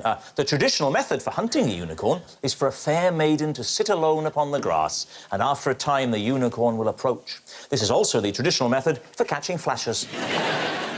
I have actually been fired by Alan Sugar. Oh, there we are. Right, OK. So why were you working for Alan Sugar? I wasn't directly working for him. I was working for a catering company when I first left drama school, like a lot of good drama students, black trousers, white shirt, handing round the drinks and the canapes, and I turned too quickly and knocked 3 glasses of red wine, I remember everything, 2 glasses of white wine and 4 canapes down a lady's top. And the lady was? Angry. Cross. I'd no idea who he was until years later when I saw him on the telly, and I thought, that's the... who fired me. So was he standing next to Yes, it was his do. He was the host of the do, and I was summarily dispensed with. Dispensed of or disposed with? Dispersed. Yeah. Tossed off. Thank you. What was the name of the catering company? Oh, God, Mayflower. Well done. You were the one that remembered it. Yes, I know. It's good that he can pat himself on the back of it. Yeah. Well done. It was Martin a long time Clunes. ago. Well done. Yes. This is where I live. Well done. So what? So she was cross. He was standing next to her. To be honest, she was just wet and dirty, as I remember. But he was.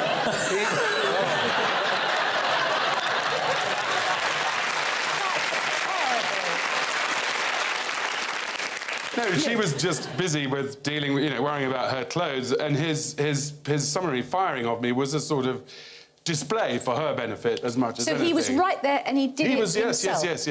And Did he use his catchphrase? He's a lovely man. You fired. Did he do that? Thinking of Rocky Balboa, I think. You fired.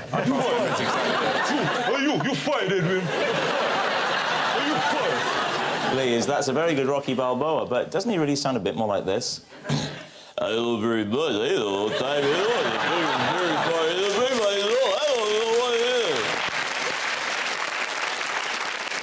What did he actually say to Oh, God, I can't remember. There was anger, there was shouting. He didn't swear, but he made me look stupid. But cunningly, I already looked stupid. So it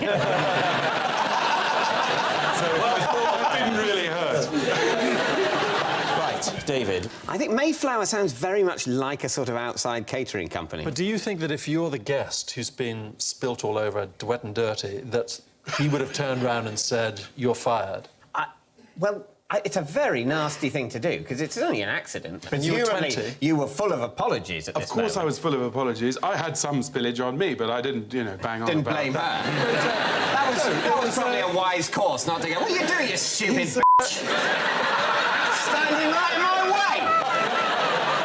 way!" He's telling the truth. You think he's telling the truth? I think he is telling the truth. What do you But think? he is a brilliant actor. Thank you. Well, he's an actor. I mean, with the greatest respect, we're not talking about Robert De Niro, are we? It's Martin Clunes. I mean... Is he going to do Robert De Niro now? I can't do him. Go on, have a stab. That's all I can do. That was a monkey. Robert De Niro as a monkey. He's very versatile. He could do a monkey that well. What's that? Al Pacino? OK. Tom Jones. Robert De Niro, that isn't it, with longer arms? No, Al Pacino is... OK, Pacino, OK? What do you got? That's Columbo. Yes! Actually, to be fair to him, when you stand up, it is a very good Ronnie Corbett. Yeah. So who's guessing? If that ends up in the show, I'm gone.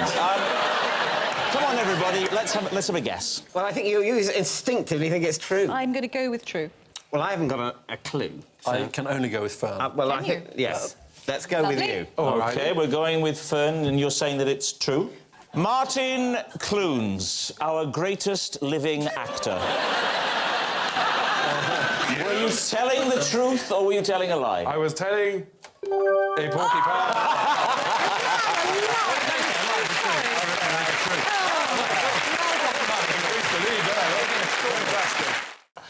I once caused the Hadron Collider to be shut down after I spilt yoghurt in it. Do you know what? I believe it already. David Steve. Paint the picture of a day working at the Collider. Not literally, we'll be here all night. What's the sort of access point of the Collider like? I'm imagining it's like a room with computers in. I don't imagine people are sort of wandering around the actual tube bit, finding a little corner to have lunch. During construction, then, of course, you had to go in. And I was responsible for a bit that's about 420 metres from the point at which we create the Big Bangs. And so I was in there, and you test bits when it's all done. And I was in there in the morning, having my yoghurt. You're not supposed to. Swiss health and safety. Chat up the ladies, doesn't it? That's what you're drinking. Someone went past me on a bike, because you have to ride bikes or anything, and nudged my arm, and I spilt the yoghurt onto an electrical connection. And this was during construction? Yes. Well, during the testing of my piece. So it didn't all have to be shut down, just a... No, just an octant. We can shut it down in eighths. Right. And I think he knew what an octant was. Yeah. It's for you. It's for you. Can I ask you a technical question? Yeah. What flavour was the yoghurt? It was one of the Swiss, like, rather flavourless Swiss yoghurt. So there are people in there on bikes. Yeah, because it's 27 kilometres in So they go around on bikes inside? Yes. Sounds like Centre Parks. And you're sitting... Which part of it did you drop the yoghurt into or onto? There are pieces called... I'm going to go into chat-up mode again now. Called superconducting cables. that, if you cool them down to about 1.9 Kelvin, so 1.9 degrees of absolute That's zero, one of my favourite then they become superconducting, have no electrical resistance and carry currents up to 13,000 amps in wires of a very small cross-section. And so in layman's terms, is it a wire? Yeah. Did you get yoghurt on a wire? It's niobium tungsten alloy. Sorry? It's a niobium tungsten alloy. I'm not saying it's not a brilliant wire. As David well knows, because they're superconducting, they can I might well know as well. They can carry very high flirting with each other, aren't they, as well? Tell me, you bitch! I'm very flattered by it, but, you know, I did history. You know, I know that Hitler's dead, and that's it. And, Professor, how long was it closed down for? About 3 months. 3 months? As a result of what you did? We had to replace that piece of the machine. Oh, my God. That was quite expensive. How much do they reckon that cost? That's why I'm on telly now trying to work off the debt. Why do you think I'm doing this? I don't know. I'm in Geneva, if I had any respect left at all. They said, get out there, whore yourself around. He's just come from hole in the wall. Did you own up straight away, or did you say, he hit me, nudge me? I on the bike. I had sticky up hair and a completely sooty face. I couldn't get it. I couldn't deny it. You went to the fancy Did you then take your goggles off? Did you take them off and did you go, Marty, we gotta get to the DeLorean! So, David, let's take a guess. What do you think? 3 months, that's a big... I just wonder whether he'd be ready to bring it up on a comedy show. So, with that in mind, what are you going to say? I think it's a lie. Well, I'm just in awe of the sciencey stuff. And if he says he dropped yoghurt on a wire, then he dropped yoghurt on a wire. Is it a lie? I think it's a lie. I think it's a lie. You think it's true? I think it's true. What can I say? Well, let's be democratic and say it's a lie. You're saying it's a lie. OK, Professor Brian Cox, is it the truth or were you telling a lie? It was a lie. Well done. It was a lie. I got Wellard the dog drunk on the set of EastEnders. David's team, is she telling the truth? Right, what was the... What's EastEnders? Thank you. Excellent. What's the alcohol in question? What were you... Vodka. How much vodka? It was just, you know, like a small glass. That's small, is it? Small glass of vodka. So the glass, it was one of those small, round, like, flat-bottom little glasses. Just a glass, basically. You just described a glass. How did you get it in his mouth? No, I didn't put it in his mouth. We put it in his bowl. But... He thought it was water? Yeah. How far through it did he get before he realised it wasn't the whole water? bowl. I would have thought at some point in the drinking process, as a dog, you're going to go, something here is different. Also, if you're a dog and you're used to drinking water and then you smell your bowl, it's full of vodka, you think, well, this smells like a girl from Birmingham. It's clearly not water. Smell, that's it. That's what dogs do all the time. Exactly. Why have you got a bottle of vodka on the set of EastEnders? No, we didn't have a bottle of vodka. We just had a glass of vodka. It's not anymore, but when we first started working there, all of the bottles of drink in the pub were real alcohol. That strikes me as a flawed policy. Not then. Now you couldn't have it, health and safety, but then there was real drink in the pub. Is that why Den was so dirty? Because everyone was just pissed. The vodka sufficiently diluted with the water that the dog doesn't notice. And Yeah. presumably the whole place is sticky of booze anyway, with all the pissed-up actors forgetting their lines. Just noticed that he went a little bit funny and he laid down. It wasn't like he was, like, punching people in the face. You know, he did get really worried because he kind of did lay down. He was very quiet and a bit like when he died, so we knew he could do that. I've got to be honest, I think it's true, because it's the sort of thing I'd do. I think see what happens. So what are you going to say? Do you think it's... I think if you haven't at some point tried to make a dog drunk, you're not normal.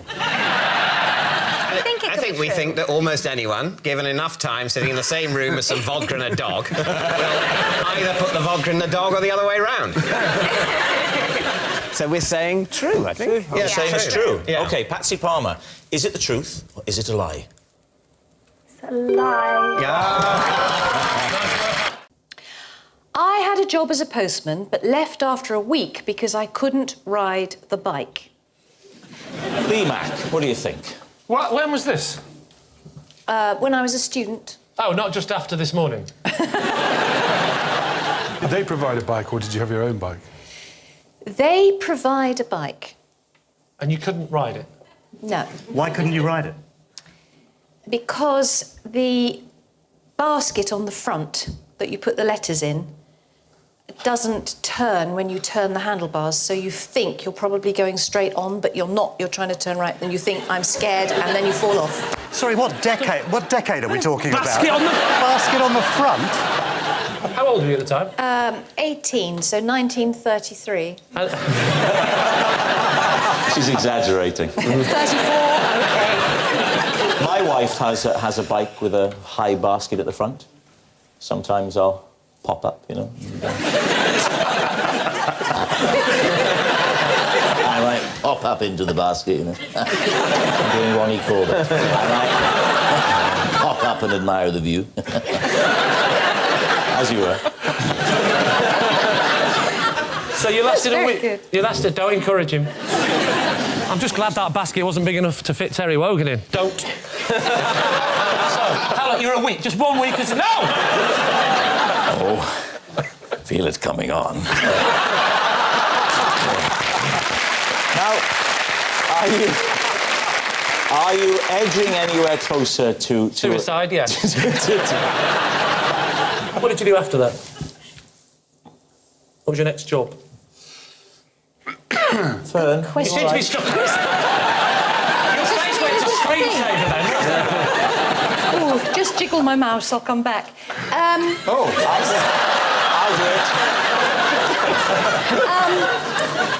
I worked in a sweet shop.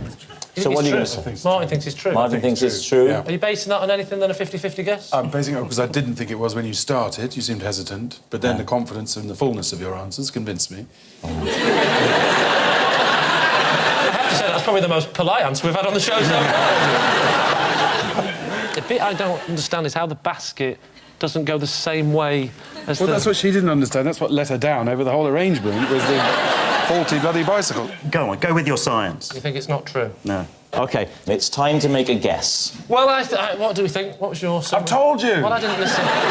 Jesus, this is dragging on, isn't it? You were a bit like Doc Martin then when you got a bit cross, wasn't you? Yeah. We saw that side of him, didn't we? It was quite exciting. It was like watching Doc Martin without having to watch it. I liked you in Inspector Morse. Do you remember when you went, "You're a damn fool, Morse"? Do you remember that? I also called him Cheese Inspector, but I said it really quickly, so and they left it in. Cheese Inspector? I used to do requests for friends when I got a job. I called Lovejoy Love Juice as well. Did you? Love Juice. Really? Let's take a guess then. I think it's true. You think it's true? Yeah, I don't think it's true. I have to make the decision then, so I'll go with Sanjeev and say that that is not true. You think it's not true? You think it's a lie? OK, so, Fern Britton, were you telling the truth or were you telling a lie? It's true.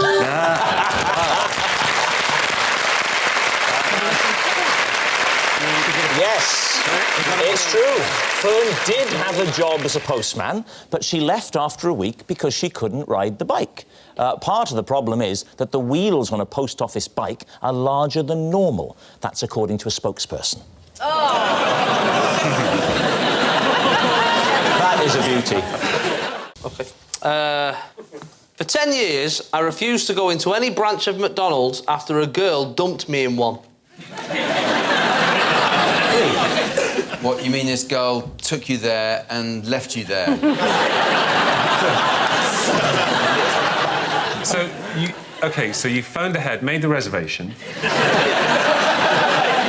I'm terribly sorry, Mr. Manford. I'm very busy tonight. How old were you? I was 16, she was 15. Oh, hello. So, actually illegal? You were on a date with her, or...? Yeah, well, I think we've been to the cinema and then afterwards we've gone to the McDonald's. So when you were at the cinema, had you perhaps committed something of an indiscretion at the cinema which prompted her then to end the relationship at the fast food restaurant? I'd chosen Jumanji. Can I ask, did she eat her meal before she finished with you? I ate them both, I think, crying. Oh, that's just... Finally, can I ask you, Jason, what prompted you to make a return to McDonald's in the end? I think I was needed a wee, like everyone else. But it was 10 years, a whole 10 years so that you didn't enter that restaurant. 2-3 years ago. Wow. I finally went back in. I looked that clown in the eye and I walked right into that. She was still there? She was still there. I don't know, what do we think, Joe? I think he's telling the truth. I think he's dumping material he wouldn't dare do on stage. You say true? True. I'll go for true. You want to go for true? True. They're saying true. Jason Manford, are you telling the truth? It is the truth. What a roller coaster of a life you've led. Yes, it's true. Jason, you've never been able to get over that girl dumping you all those years ago, but I can tell you now that she's here tonight. She's not. No, it was a physical joke. I once had a job where I had to answer the phone and say, "Hello, beef?" There we are, Lee's team. What do you think? What was the job? It was a job, it was an office job where... An office job? Yeah, an office job. Right. In an office job. Yeah, I know what an office job is. Yeah. The word office I'm not confused with is the bit about the beef that's getting to it. It's a government department where we dealt with beef and lamb and suckling cows. Right. So what was the government department exactly? What were they It doing? was it was an agricultural department of Welsh government. So they'd ring up and say, hello, beef, and the kind of questions they would ask you would be? They'd say, it was all about identifying animals. Identifying them? Yeah. So you go, hello, beef, and they go, I think you're just a man. I'm looking at a big black and white animal. It's saying move. Can you help me? It's cow. I'm beef. Goodbye. No. Well, either that or you might want to put them through the suckler cow. Depends if it was male or female. What is a suckler cow? I don't know. I only worked in beef.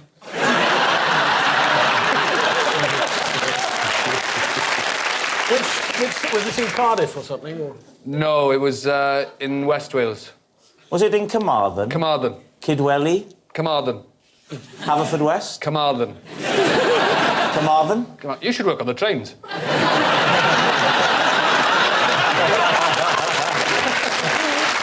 The Welsh office is in Cardiff, but the Welsh office agriculture department, WOAD, is in Carmarthen. So farmers would ring you up and ask you questions about Farmers beef? would ring me up and they'd say, I've got an animal here, and it needs identification, and we would give them... What do you mean identification? We would give them cattle identification documents. It was the CID department, CID, cattle identification. Stop it. I feel sick with confusion. I worked in CID. It was you worked in CID? Cattle now it makes sense, you worked for CID. There's been a mooder.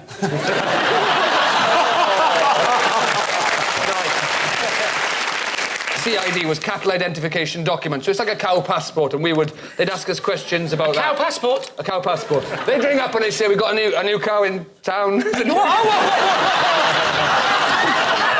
So you'd send out the official documentation. They would tell me the animal's details, and we would print up a CID, cattle identification document. Because each one needed this. Everyone had to have this. Every cow. Oh, every cow, yes. So what are you going to say then, Lee? Is he telling the truth? Well, if you know a lot about cows. A little. I've rung up departments of DEFRA and said hello, and they've said hello, beef. Yeah. True. And the whole WOAD thing, you wouldn't just come up with that. Unless you were very quick and very clever. OK, we'll go with true. He's saying true. Rod, were you telling the truth? It was... True!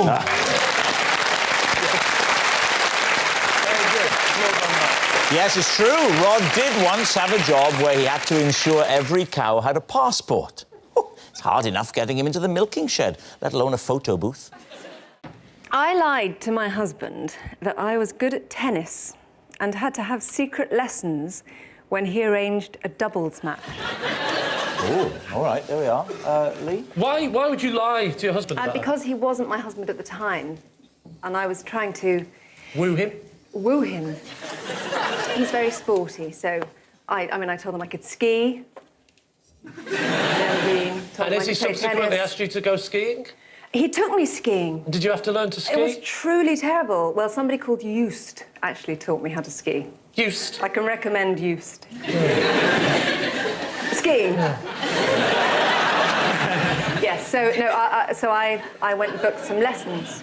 And what was he called, the instructor? My God, I can't remember. And yet Eust, like that. Yeah, but Eust was like... Keely, keep it together, it's falling apart. I can't remember. What was the first thing you learnt on the tennis court? How to bounce the ball. And how do you bounce the ball? That was a quick bounce. What do you mean? Well, it's only that big and it's only there to there. Well, I think you tell her gravity would have taken a bit longer to get down and up, wouldn't it? When you're playing on the moon. It's not just gravity, you can give a bit of force. You can impart an impulse to it, yeah. That's it, impart an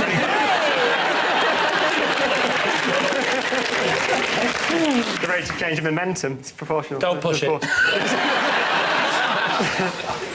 Did you win? I got there and I feigned an ankle problem.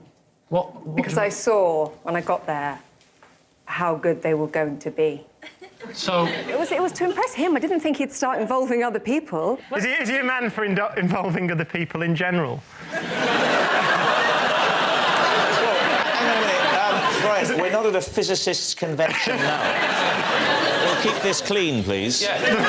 Now, listen here. Did your husband ever find out about these secret lessons? I told him. You came clean? I came clean on the night that I made him dinner, pretended that I'd cooked it, and then he... Your whole life is a fabrication, isn't it? I sent it to him in the dark, and then he found the Tesco Express box. Oh, no. And then it all came out. Did it? I said, I can't play tennis, and I can't cook. My name's not Jeff.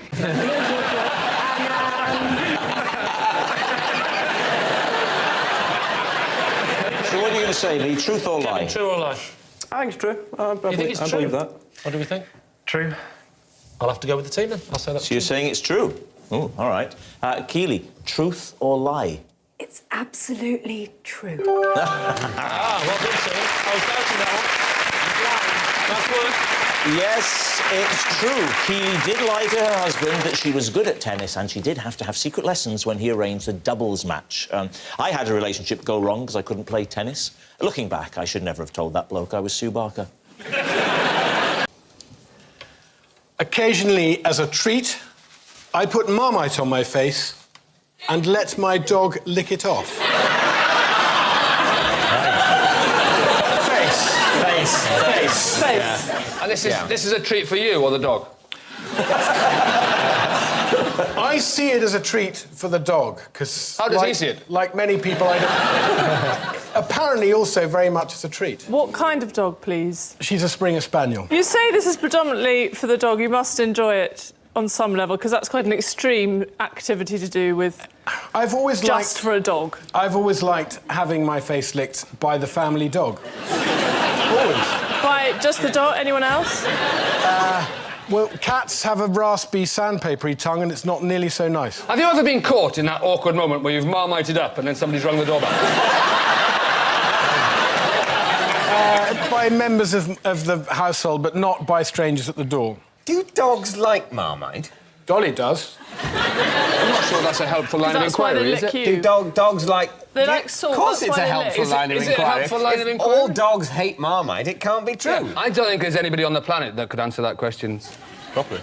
You don't think there's anyone on the planet that could answer the question, do all dogs like Marmite? No, I don't think there is. I don't want this to sound like a rebuke. What I was saying was whether anyone knew whether or not all dogs might hate Marmite. You'd know if all dogs... That's very much just the other side of the coin in my book. No, this isn't a coin. There are three things. There's dogs all hate Marmite, Yes. there's dogs all like Marmite, Yes. or there's dogs have a similar view to Marmite as humans do. Yeah, what, let me know hate it? Rob, as someone who's now in Series 4, you never get into conversations like this with David. He always wins or wears you down. Just don't do it. Surely it is almost certainly true that some dogs will like Marmite and some won't. No. For example, I would say that no cats like baked beans. Would you? You're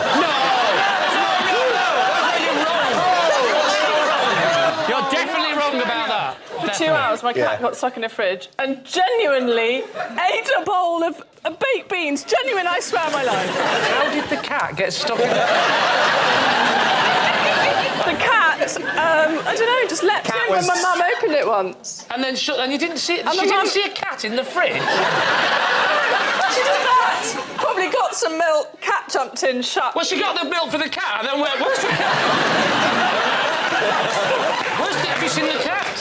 Maybe I'm wrong about cats and baked beans. What I'm saying is there are some foods liked by many humans that certain other species will never eat. Yeah. So what I'm saying is different species like different things, and it is possible. You said that the things that humans eat, that other animals, all other animals, are species... We've got to learn to work together. Well, yeah, you really have! In that case, you need to change your opinion.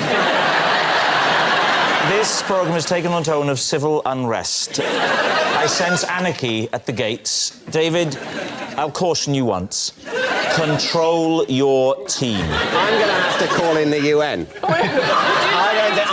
I can no longer vouch for for my team. Excuse me, what I'm have sorry. I done? I feel like a supply teacher who's been parachuted into a problem school and is finding it very difficult to cope.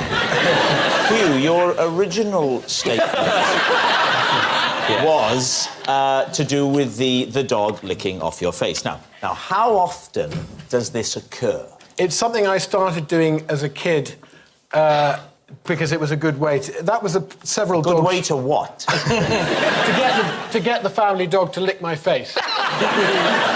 So, David Mitchell, what are you saying? Truth or lie? Rod, what do you think? Oh, no. I think whatever my captain thinks, I will back him to the hilt. Oh, my word.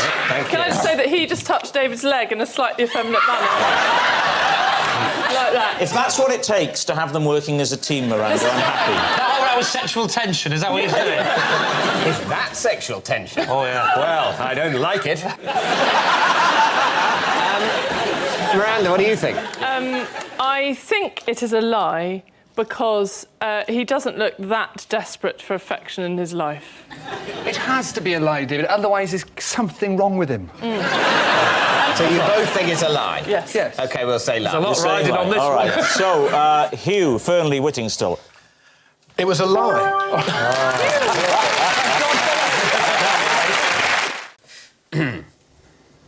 I have such a terrible singing voice that one year my teacher told me to mime during our school carol concert.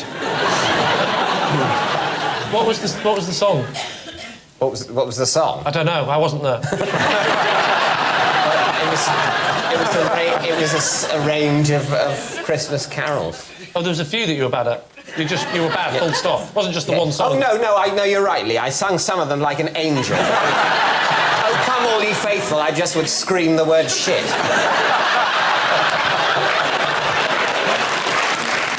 So what did she say this in front of everybody? No, I was sort of taken aside and said, look, you're finding this a bit difficult, aren't you? And it's putting some of the other boys off. So, truth or lie? Time to decide. It's kind of too obvious and too easy, so I don't know. No, you're thinking of me. It's a lie. I think it could be just a lie. I will say lie. The team says lie. We'll go with lie, yeah. OK. David, truth or lie? It is a lie.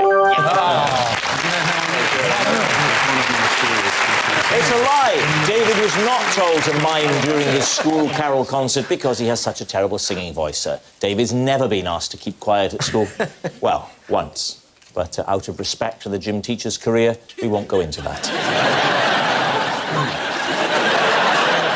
I've placed a £500 bet at the bookies that I'll live till I'm 100. David's team, what do you think? When did you place this bet? I placed this bet when I was 18 years old. And what odds did they offer? They offered odds of 1,000 to 1. 1,000 to 1. And you... Sorry, how much did you bet again? £500. So when you're 100, you stand to gain what? £47, 38. How old are you now? I'm 41. Right, so at 18... £500,000. How... Got it. Nice. Well done.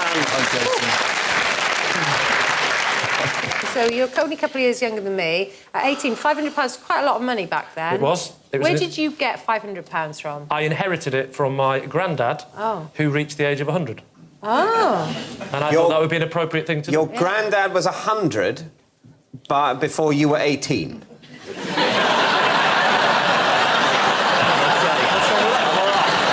How old's your dad when you're 18?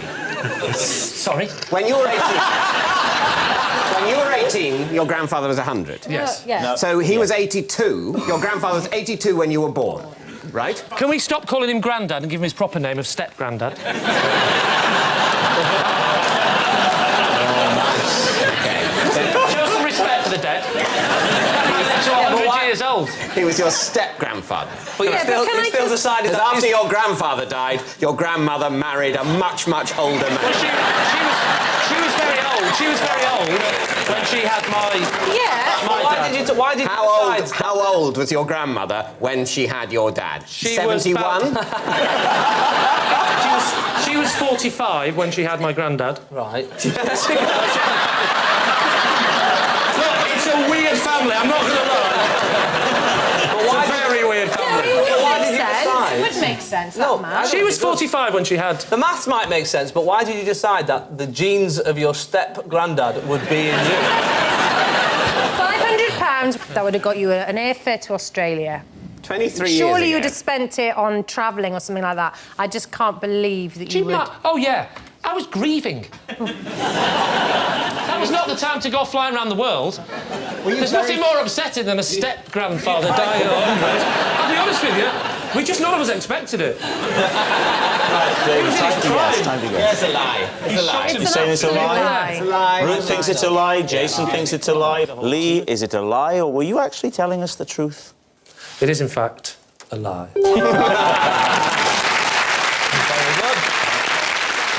No, it's not true, but Lee's going to feel like such an idiot if he does reach 100.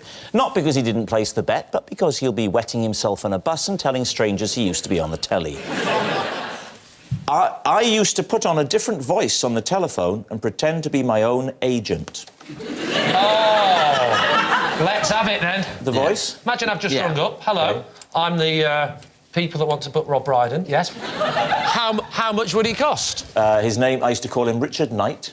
And Richard used to talk like this, and he'd say, listen, love to help you out, but at that price, we're really not going to make much movement. And I once did a charity gig, and... It's a lie, he's never done charity gigs. got money for it, because Richard said, listen, Rob's an angel, and if he knew I was doing this, he'd never forgive me, but I've got to get a bit of money, otherwise I wouldn't be doing my job. Did you have a real agent at the time? No. So, how many phone numbers? Do you have a separate phone number for your fake agent? Or was it just your normal phone? I used to work at the BBC in Cardiff. I was on the radio, I used to be a DJ, and if they got through to the office, I would then phone back under the guise. When it came to important meetings, did you have to, like, take a disguise and sit there and go, well, Rob's in the toilet at the moment, but when he gets back, I'm sure he can discuss with him. I'll go and get him now. I believe my agent said I could do it. I do all the voices. Ask me what it would be like if I was talking to Ronnie Corbett. Or Tom Jones, I can do it. You don't believe me? Ask my agent. I'll go and get him. I assume you've got an agent now, so why did you decide to... Well, I didn't have one. Yeah, I have one now, but I didn't have one then. What convinced you you needed one? Was it working? Because it's very difficult to do your own negotiations and not come across as an horrible person when you're asking for money. But if it was Richard Knight saying, listen, I'm just doing this, Rob doesn't want money, but I got to get money for the guy. But they didn't know it was you. That's my whole point, you idiot. That's what I'm saying. Did you have anybody else on your books?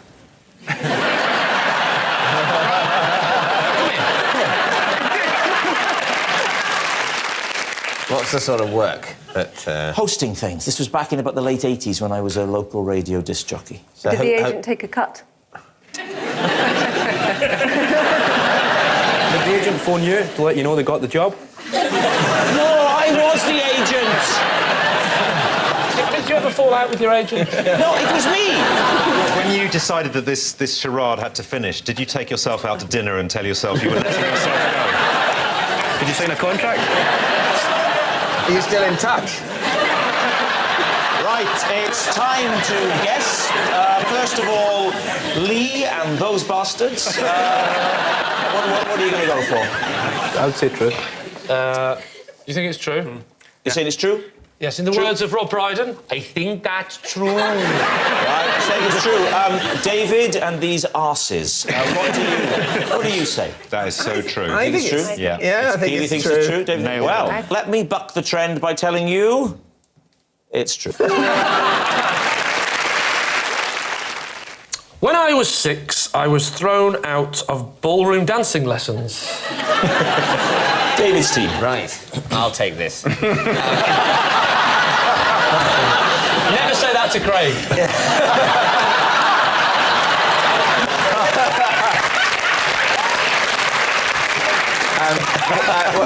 You were 6. What have you done in the ballroom dancing lessons? I broke a piece of equipment. What equipment can you break ballroom dancing? I broke the machine that plays the music, the tape machine that plays the music. What?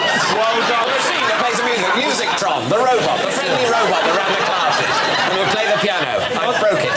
What dance were you doing at the time?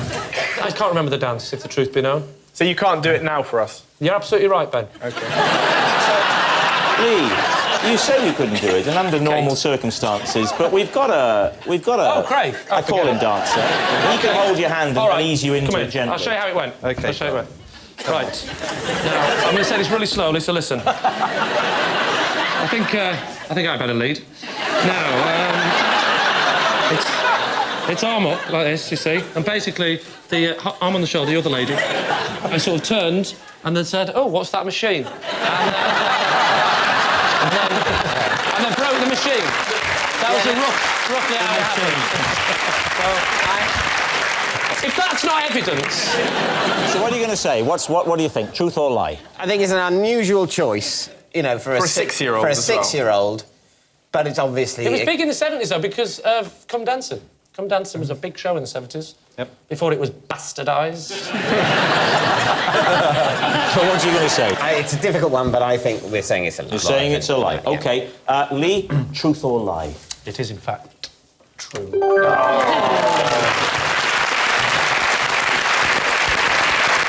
It's true.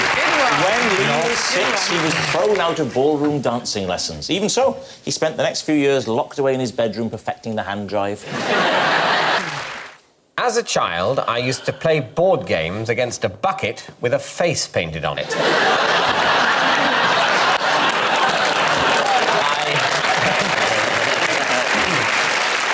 I called this bucket Stephen Tatlock. Wow, what games did you play?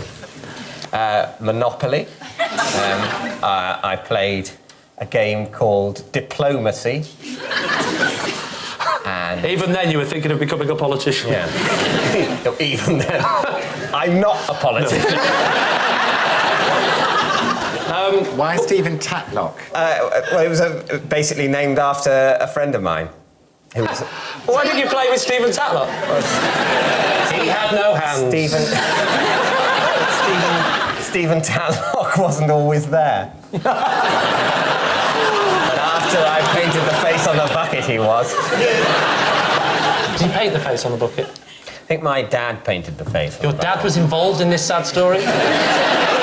You've decided you haven't got any friends, but lucky day for you is this is Stephen Tatlock. What can I say? My father saw me talking to a bucket and decided to accept that side of my nature. Did your father invent Henry Hoovers afterwards? And this is your girlfriend.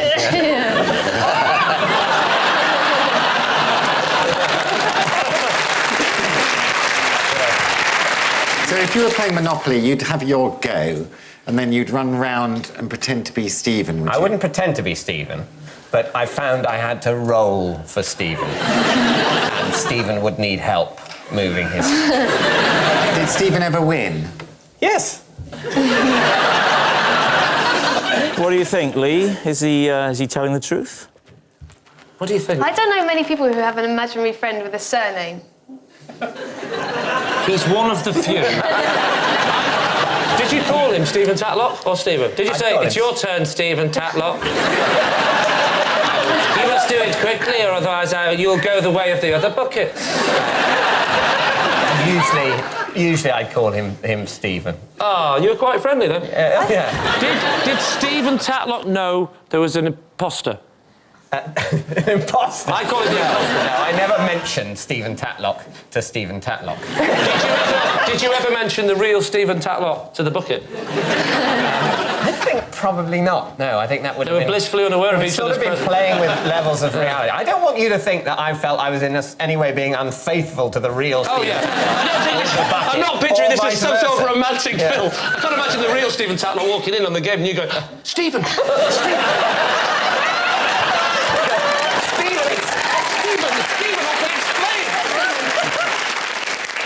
So what do you think then, Lee? Time for a guess. Truth or lie? I think it's true. You think it's true? Don't know why. Well, look at David. We know why. What do you think, Holly? I think, I don't think it's true. I might ask my friend, Boris Dickey. What do you think, Boris Dickey? Boris Dickey says no. It's a lie. So you're saying it's a lie? Yes. You and Boris say it's a lie. OK, Boris David. Dickey! Boris Dickey. David, truth or lie? It is, in fact, a lie.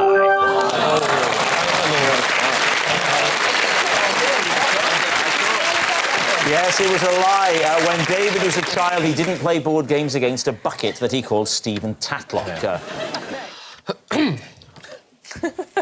Looking forward to this. I trained for last year's Paris Marathon, but pulled out when a doctor advised me that one of my legs is shorter than the other. Daisy, what do you think? Why did you train for the Paris Marathon? Because I couldn't get into the London Marathon. Why? One leg shorter than the other. Because it was full. What time of year is the Paris Marathon? About April. About the same time as the London Marathon, then? Lee, are they on the same day? Yeah. Do they clash? How embarrassing. So what do you mean the London Marathon was full? It was a man dressed as a pig. He doesn't mean he's a man who's dressed as a pig that hasn't applied early. Yeah. They weren't going. We can't get enough people to fill this. Go up to the fields and try and rope some pigs into it. Hello, pig. Yeah, well, we'll send one down. No problem. What made you go to the doctor? Did you have an injury? Did you feel pain? I did. I felt pain during the training and I said... Where was the pain? In my leg. Is it not possible for people who have uneven legs to get shoes that compensate for that? That's right. He said that. He gave me that. Right. He gave me why the thing. wasn't that fine, then? When your leg's different, your whole body adjusts to make up for it.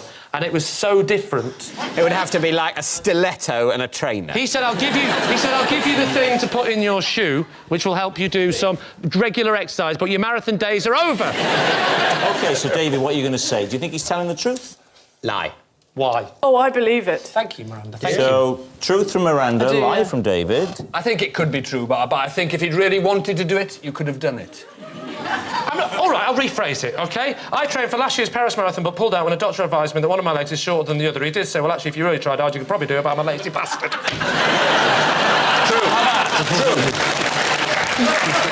So we're saying lie. Your team says lie. OK. Lee, are you telling the truth or are you telling us a lie? It is, in fact, true. Told you! Yes, it's true. Lee did train for last year's Paris Marathon, but pulled out when a doctor advised him that one of his legs is shorter than the other. Actually, I have completely the opposite problem. One of my legs is longer than the other. Here we go. I, of course, got a grade A degree in geography. What did you say? You know what I said. I said it wrong. Just read it out. For 6 months, I wrote horoscopes for a women's magazine. There we are. Lee. Right. What was the women's magazine? Got him at hurdle number 1. Top Sante. What? What women's magazine is that? That's a magazine, definitely. Have you heard of Top Sante? No, it's like a Christmas mag. What is it? You not heard of it? Never. Top Have you heard of it, Richard? No. Have you heard of it, David? Oh, yes. There we are, thank Yes. goodness. We've not heard of it, have we? If you'd have said... Well, it's not aimed at you, is it? Frankly. Well, it depends how annoying he's being. So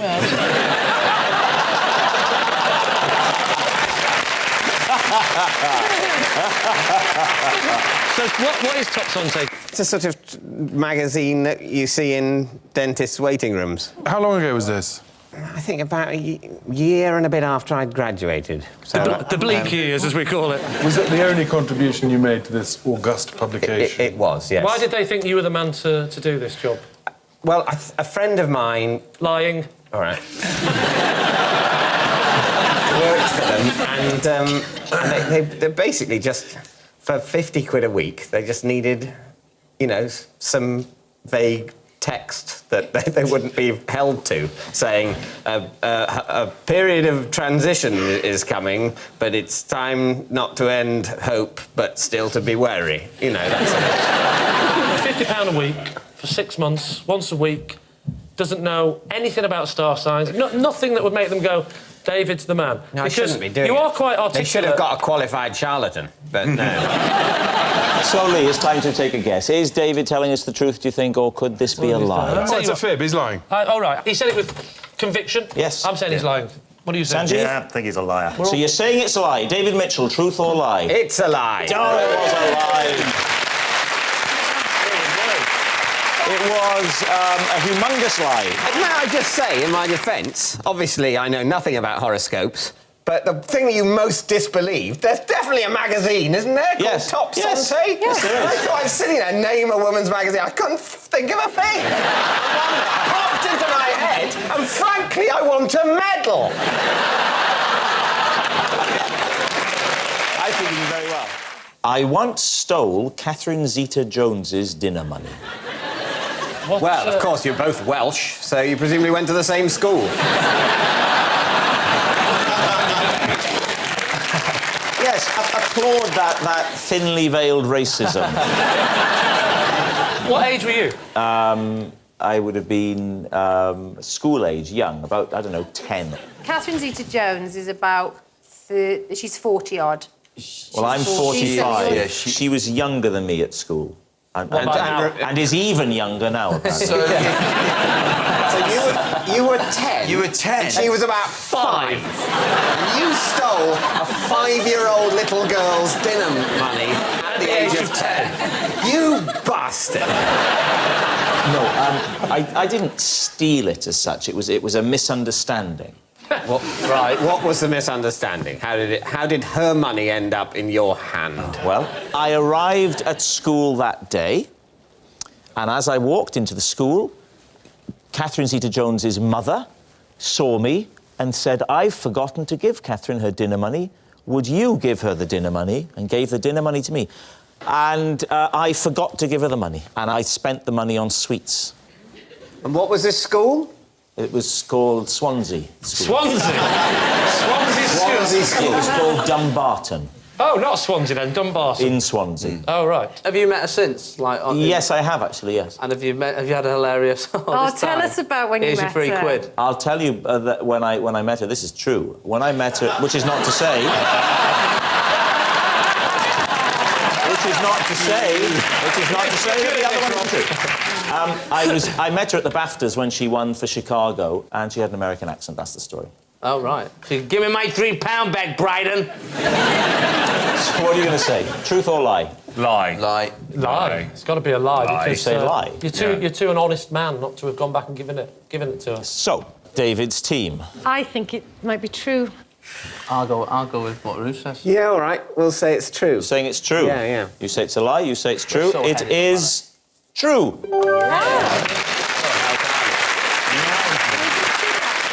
Yes, it's true. I did once steal Catherine Zeta-Jones's dinner money. It was a long time ago when we were kids. I now feel old age creeping up on me, as does Catherine, every morning when Michael fancies a cuddle.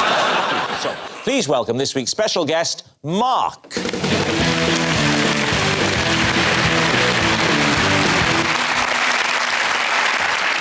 Welcome, Mark. So first off, Patsy, what is Mark to you?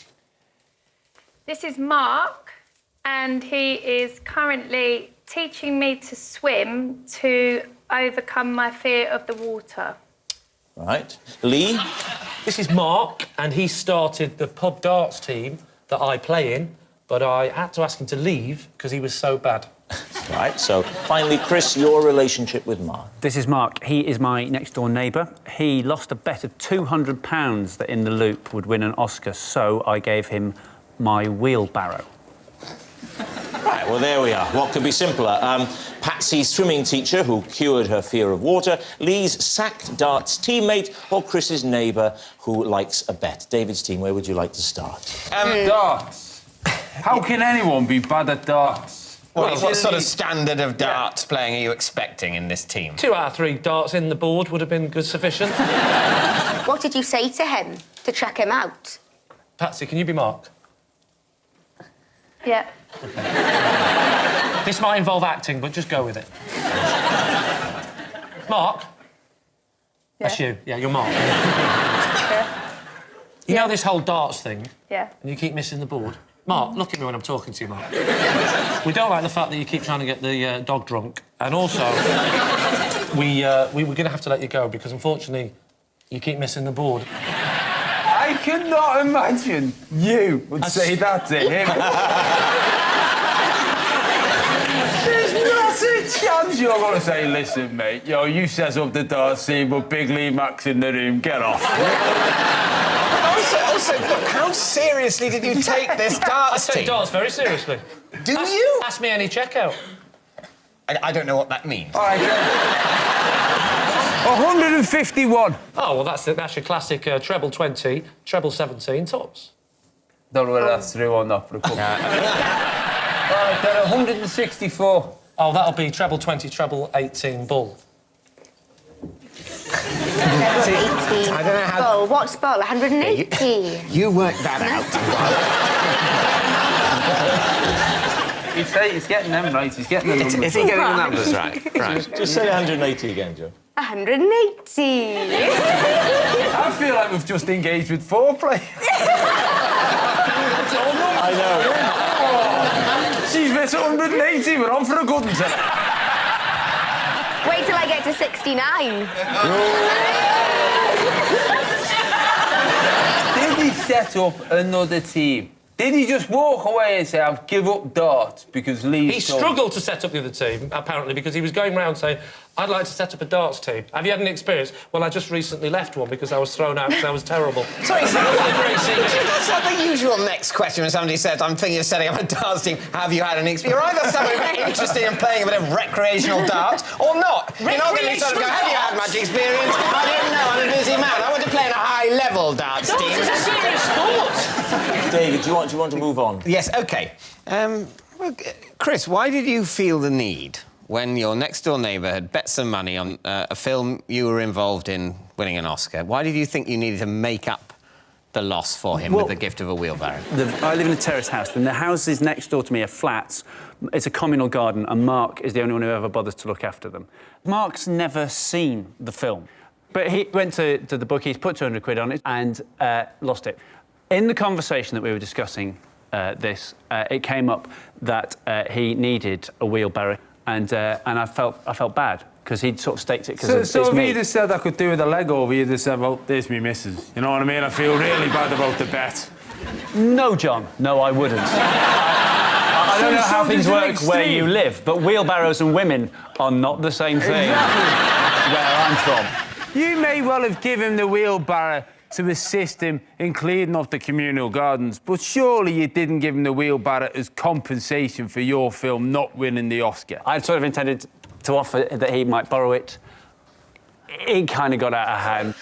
OK, now, Patsy, you have a fear of water, is that right? I did. Right. Yeah.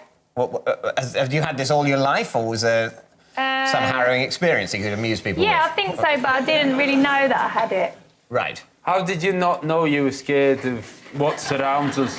Because I've always swam, but I just You swam, but you didn't know you were shit yourself. But you wouldn't refuse to swim? No, I swam. So why we had to swim when we were kids. We just used to get put in. It was freezing cold. Don't you remember when the teachers used to make you get in? And that was worse then because it was freezing cold. Kids would be crying, swimming, but they did actually make you get in. Sounds like you're talking about Dunkirk. So you already could swim before you encountered Mark to teach you to swim? Yeah.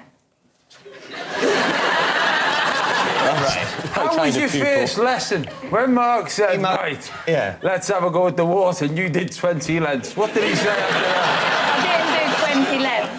So you decided you're going to have some lessons in order to improve the efficiency of your swimming, and then you get into the water and you realise, oh, my God, I hate it here. This has been the problem. It wasn't the efficiency of my kicking and arms, it was that I hated it. No, I just realised that I was actually quite scared of water. That's why I don't swim very well. But you know I don't breathe underwater. No, none of us breathe underwater. I mean, that's a standard human thing. No, you can breathe underwater. No, you definitely Oh, this should have been lesson number 1! It's just because I throw you out the darts team and you're looking for a new career. Telling people they can breathe underwater. Right, David. We need an answer. Lee gives every impression of knowing a bit about darts, but then I'm perhaps not the best person to scrutinise that. He knows his darts, that doesn't mean that story's true. I believe Chris, because of the wheelbarrow, or I believe Patsy, because Mark looks quite built. So what are you going to say then, David? Who are you going to go for? I'll go with Patsy. Yeah, I think Patsy, yeah. So, you're saying Patsy's swimming instructor. Mark, would you like to reveal your true identity? I am Patsy's swimming instructor, and I helped her get over her fear of water. So, Mark, the first thing I want to clear up is this thing of telling her that it is possible to breathe underwater. That's not quite true. She does very good front crawl. Really? Good breathing technique, and breathes out underwater, doesn't breathe in. Thank you, thank you.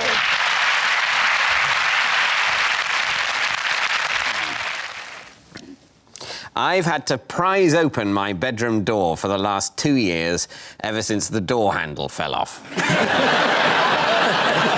What do you use to prise open the door? Just my fingernails. And you have to go to the top of the door jamb. Is it an out or a... No, it all depends which side. Do you live on your own? I can answer that.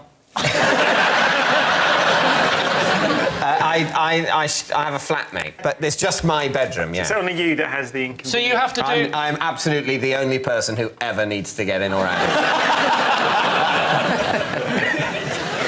He speaks to me with a stare, and I don't know... That's just, you know, don't a say look of resignation. Why haven't you just whipped out a knob and affixed it to the entrance? Basically, it's not really... You can't just screw it back on because the holes that the screws... The thread's gone. That's it! Keely, speaking as the only woman, in your single days before you settled down... Oh, God. And you'd have met as David and you'd be getting on like a wildfire, and he said, well, why don't you come back to my... I know you don't like this shit. I know you don't like it. It's either this or Ronnie Corbett. Right. Why don't you come back to my apartment and we could settle down and have a game of Boggle? So you go there, and he said, well, why don't we go upstairs? And you go upstairs and you get to the door and there's no handle or knob. Would that put you off? This actually happened to me once. David! You're a dark horse. I don't remember.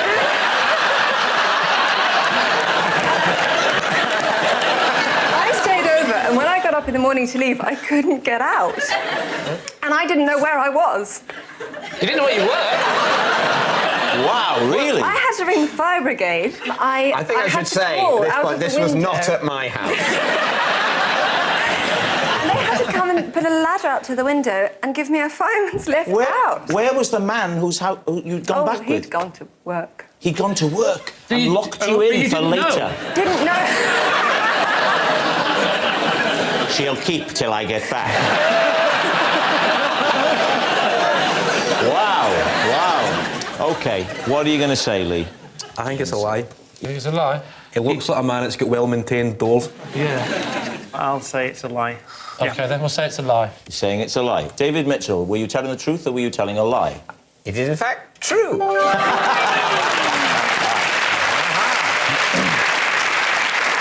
Yes, it's true. David has had to prise open his bedroom door for the last 2 years, ever since the door handle fell off.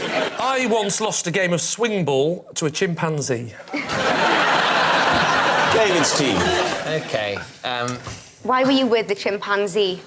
I was visiting a zoo in South Africa, and the trick that the chimpanzee could do was play swing ball. And we all took it in turns to have a go, and I'd had a few to drink, and he beat me. What time of day was this? Time of day? Yes, Before the monkey's bedtime. you refusing to answer? I'm not refusing, but I'm thinking about it for a while because I don't know if you mean South African time or English time. It's very similar, but I think there's an hour's difference. Do you mean the South African time? I mean the South African local time. The local time. I believe... sorry, you've thrown me a bit, because most times I tell people Local time at the zoo on the occasion of your match. I've been using this... I can't lie, over the years, I've been using this anecdote at the darts and things. Oh, did I ever tell you, lads, about the time I played swing ball with a chimpanzee? No one's ever said, what time of day was this? He threw me for a second. Most people go, chimpanzee swing ball? Tell us more, you interesting person. I suppose what's different is that when you tell that as an anecdote in the pub, people go, it's polite to go along with the bullshit that Lee talks.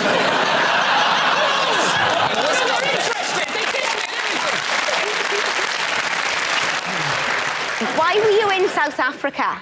Don't tell No, the time of day. The time of day. Make up a time of day. I couldn't beat a chimpanzee at swim ball because I was drunk. How am I going to remember the time of day? I'm terrible at this, and this at only 2:45. What I'm trying to get at is why were you going round a zoo pissed? It's not a usual post-pub trip. Let's have a few jars. I'll tell you what, I fancy a trip round the zoo. Around about 1 in the morning, they get the chimp out, and the chimp takes people on a swing ball. The chimp likes nothing more than a load of pissed contestants. Yeah, well, we don't all go to the British Museum for stag weekends. But zoos aren't open after the pub. No, we went. It was afternoon. You know, we've been drinking since the morning. You had a boozy lunch. We'd had a boozy morning. We started at 11. Arrest me. Right. Why didn't you go and see, like, some strippers? Wouldn't a load of men Well, go, we were that drunk, we thought we were. Let's go and see some monkeys. We thought, this is the rubbish pole dancing club. That little pole dance hasn't got any tits, she hasn't shaved for ages. It was awful. I'm not going to lie. We were about to walk out. But then someone said, no, it's a swing ball playing chimpanzee. Hey, man, it's even better than we thought. I wonder why she wasn't letting me put 10 quid in her bra. David, before someone phones the RSPCA... It was a consenting chimpanzee. It wasn't forced. I don't think he'd said, look, you know, I quite like it here at the zoo, but really what would make it peachy is if I could take on some of the visitors, ideally at swing ball, badminton at a push. I don't think that happened. Well, he had no choice. He had no choice. That's my point. Right. Is it the truth or is it a lie? I thought it was a lie. Right. But it seems the sort of thing he'd do. I think it's a lie, but I'm happy to be... Yeah, I'll go with lie. We'll go with lie. We all say it's a lie. Yeah. Yeah. All right. Lee, truth or lie? It is, in fact, a lie.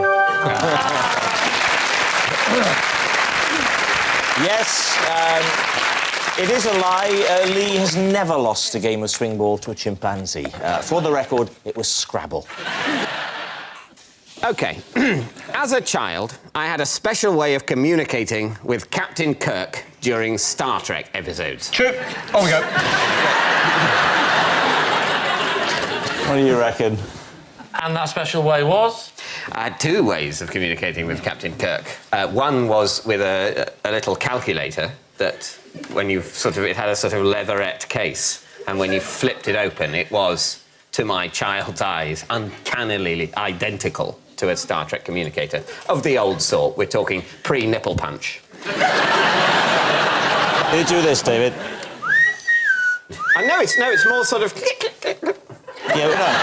It would open with, it would go, and then it would go, and you press the button, Kirk to Enterprise, and it would go... Oh, yes, that's the secondary noise. Just a question. Did you two ever have girlfriends? Yeah. No, I didn't, in all honesty. As a child, did you? No. No. It was a great noise, wasn't it? Yeah. Very comforting. It was, yeah. That kept me company. Who needs people? Exactly. And what was the second way? The second way was I would sort of converse a bit with the characters on the screen while it was happening. So join in, slip in. Oh, that's good thoughts, Captain Kirk, etc. You know. Don't interrupt me, Spock. I'm talking.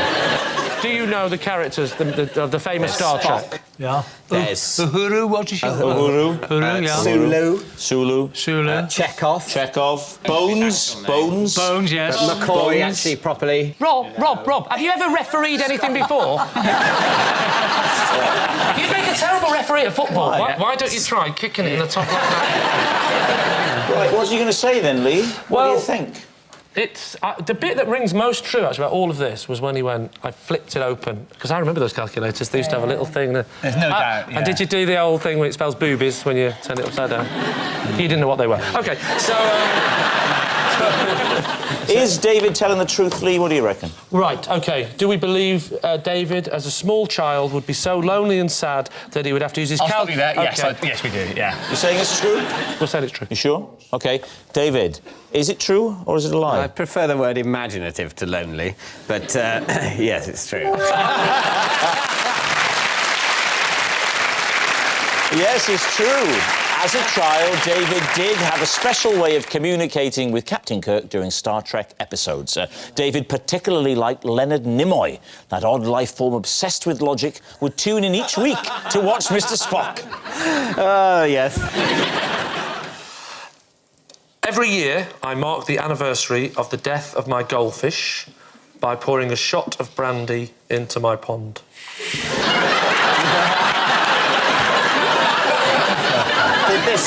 Did this tradition predate the death of your goldfish? No. Did you was not the cause of the death. Were there other fish that survived? Yeah. I've got a pond in the garden. Yes. And the pond has nothing to do with the death of the goldfish. But how many fish were in the pond? Just one? I'm not going to say this again, Bernard. Was the goldfish in the pond when it died? No. Sorry, a goldfish was not a pond goldfish, it was a bowl goldfish, was it? Or a tank goldfish? It was a tree goldfish, actually. Where did he live? The goldfish lived in a bowl. The goldfish bowl. If the goldfish lived in a bowl... Correct! Why do you commemorate its death by pouring brandy into an alternative goldfish habitat? We don't have... Because when the goldfish died, the bowl went. Do any fish live in the pond? Oh, my God.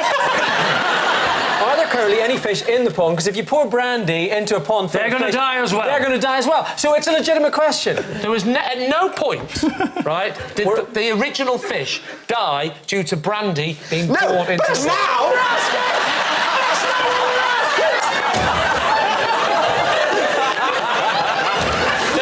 In the pond, right? But the amount of brandy that I pour into the pond is like the weakest cordial you could ever drink. Fish, Lee, fish are drinking all the time. Yes. Not brandy. Not alcohol.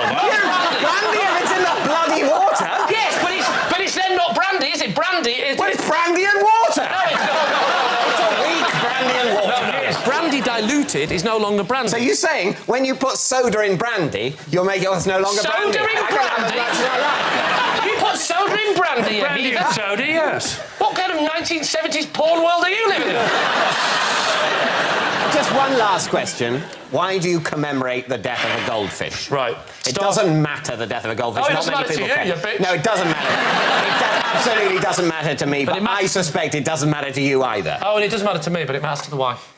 The wife loved that goldfish like a husband. And so she said, do me a favour, my beloved husband, show your respect for this fish I so loved by annually pouring a shot of brandy into the pond of these other fish who I secretly hate and wish to destroy. So with that in mind, David, what are you going to say?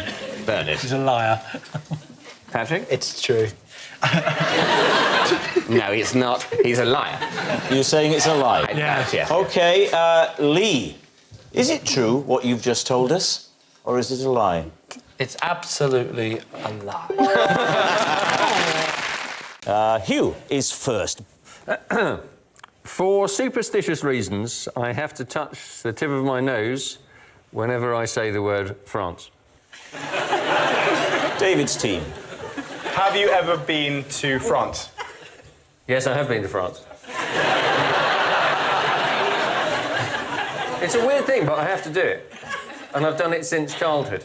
What sparked that off? Well, because when I was very little, I was quite scared. I was a very sort of worried child. And the thing that I was really worried about, more than anything else, was rabies. Little chuckle, little nervous chuckle after rabies there. I was terribly worried about rabies. Anyway. And you forget that England is it's an incredibly safe country where we don't have anything. But when you go to France, I don't have to do it immediately. Is it all right to catch up at the end of the day?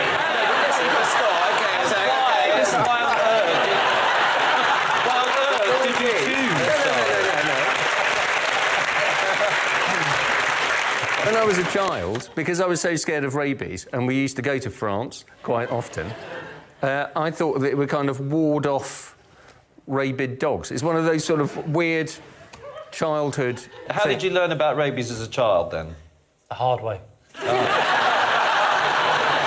I learned a lot about rabies, or as the French, and if I say French, I don't have to do it. If I say France, I do have to do it.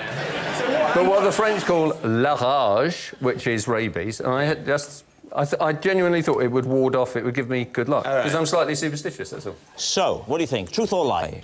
Well, it's possible, but unlikely. I do think the one time you said France and forgot to touch your nose... But that's because I'm an adult, and I don't... I don't think it's plausible at all, actually. It sounds absolutely ludicrous, and I can't imagine anybody wanting to do it. We're not going to ask you to mark him, by the way. We're not going to ask you to hold up a number. You think a lie? I think it's a lie. You're saying it's a lie? We're saying it's a lie. OK, Hugh Dennis, were you telling the truth or telling a lie? I was telling a lie. Yes! I once read an entire news bulletin with 1 foot in a bucket of iced water. David? Right. I'm assuming some sort of injury. Yes, I had sprained my ankle. By, what, reading a difficult sentence? I'd raced in a triathlon the day before, right. and I'd come a bit of a cropper. So the next day it was very, very swollen. So we tried putting it up, but of course that didn't really look that good. Yeah. As I was reading the news. Yeah. Looks too casual, doesn't it? We came up with a cunning plan to have a bucket of ice, but it was just, I was in such pain. It's very odd that you didn't have someone that could do it for you. I mean, you know, you're allowed to take sick leave, surely, on an injury. Why? Not when you freelance. No, because I went in. Obviously, I wanted to work. If I didn't work, then that's me. I don't get paid. So someone else gets in there, eh? Yeah. Bloody Hugh Edwards. He'd have been in like a shot, wouldn't he? Terrible news. Kate sprained her ankle. Finally, an impression with the right accent for you.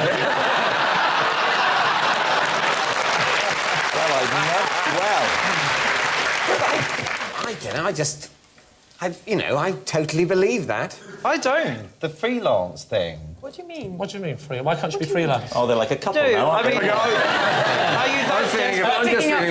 that desperate? Shut up, I'll deal with this. Were you that desperate for the money? Well, it was a 3-hour stint. It was on a Sunday morning, and you go in for 3 hours, and it's very, very difficult to get somebody else to cover. When did you do the injury, actually? On the Saturday. At what time? In the afternoon, like a 3 o'clock race. Oh, I see. And what part of the race was it? The running bit at the end. Where did you come in the race? Good Lord, it's like a slightly Camp Inspector Morse. Please take your guess. Is she telling the truth? Yes. Would you like to consult with your team? What do you think? I think it's probably true. What do you think? I think it's true. But yes, true. It's true. It's true. So they're saying it's true. Kate Silverton, truth or lie? It is a lie.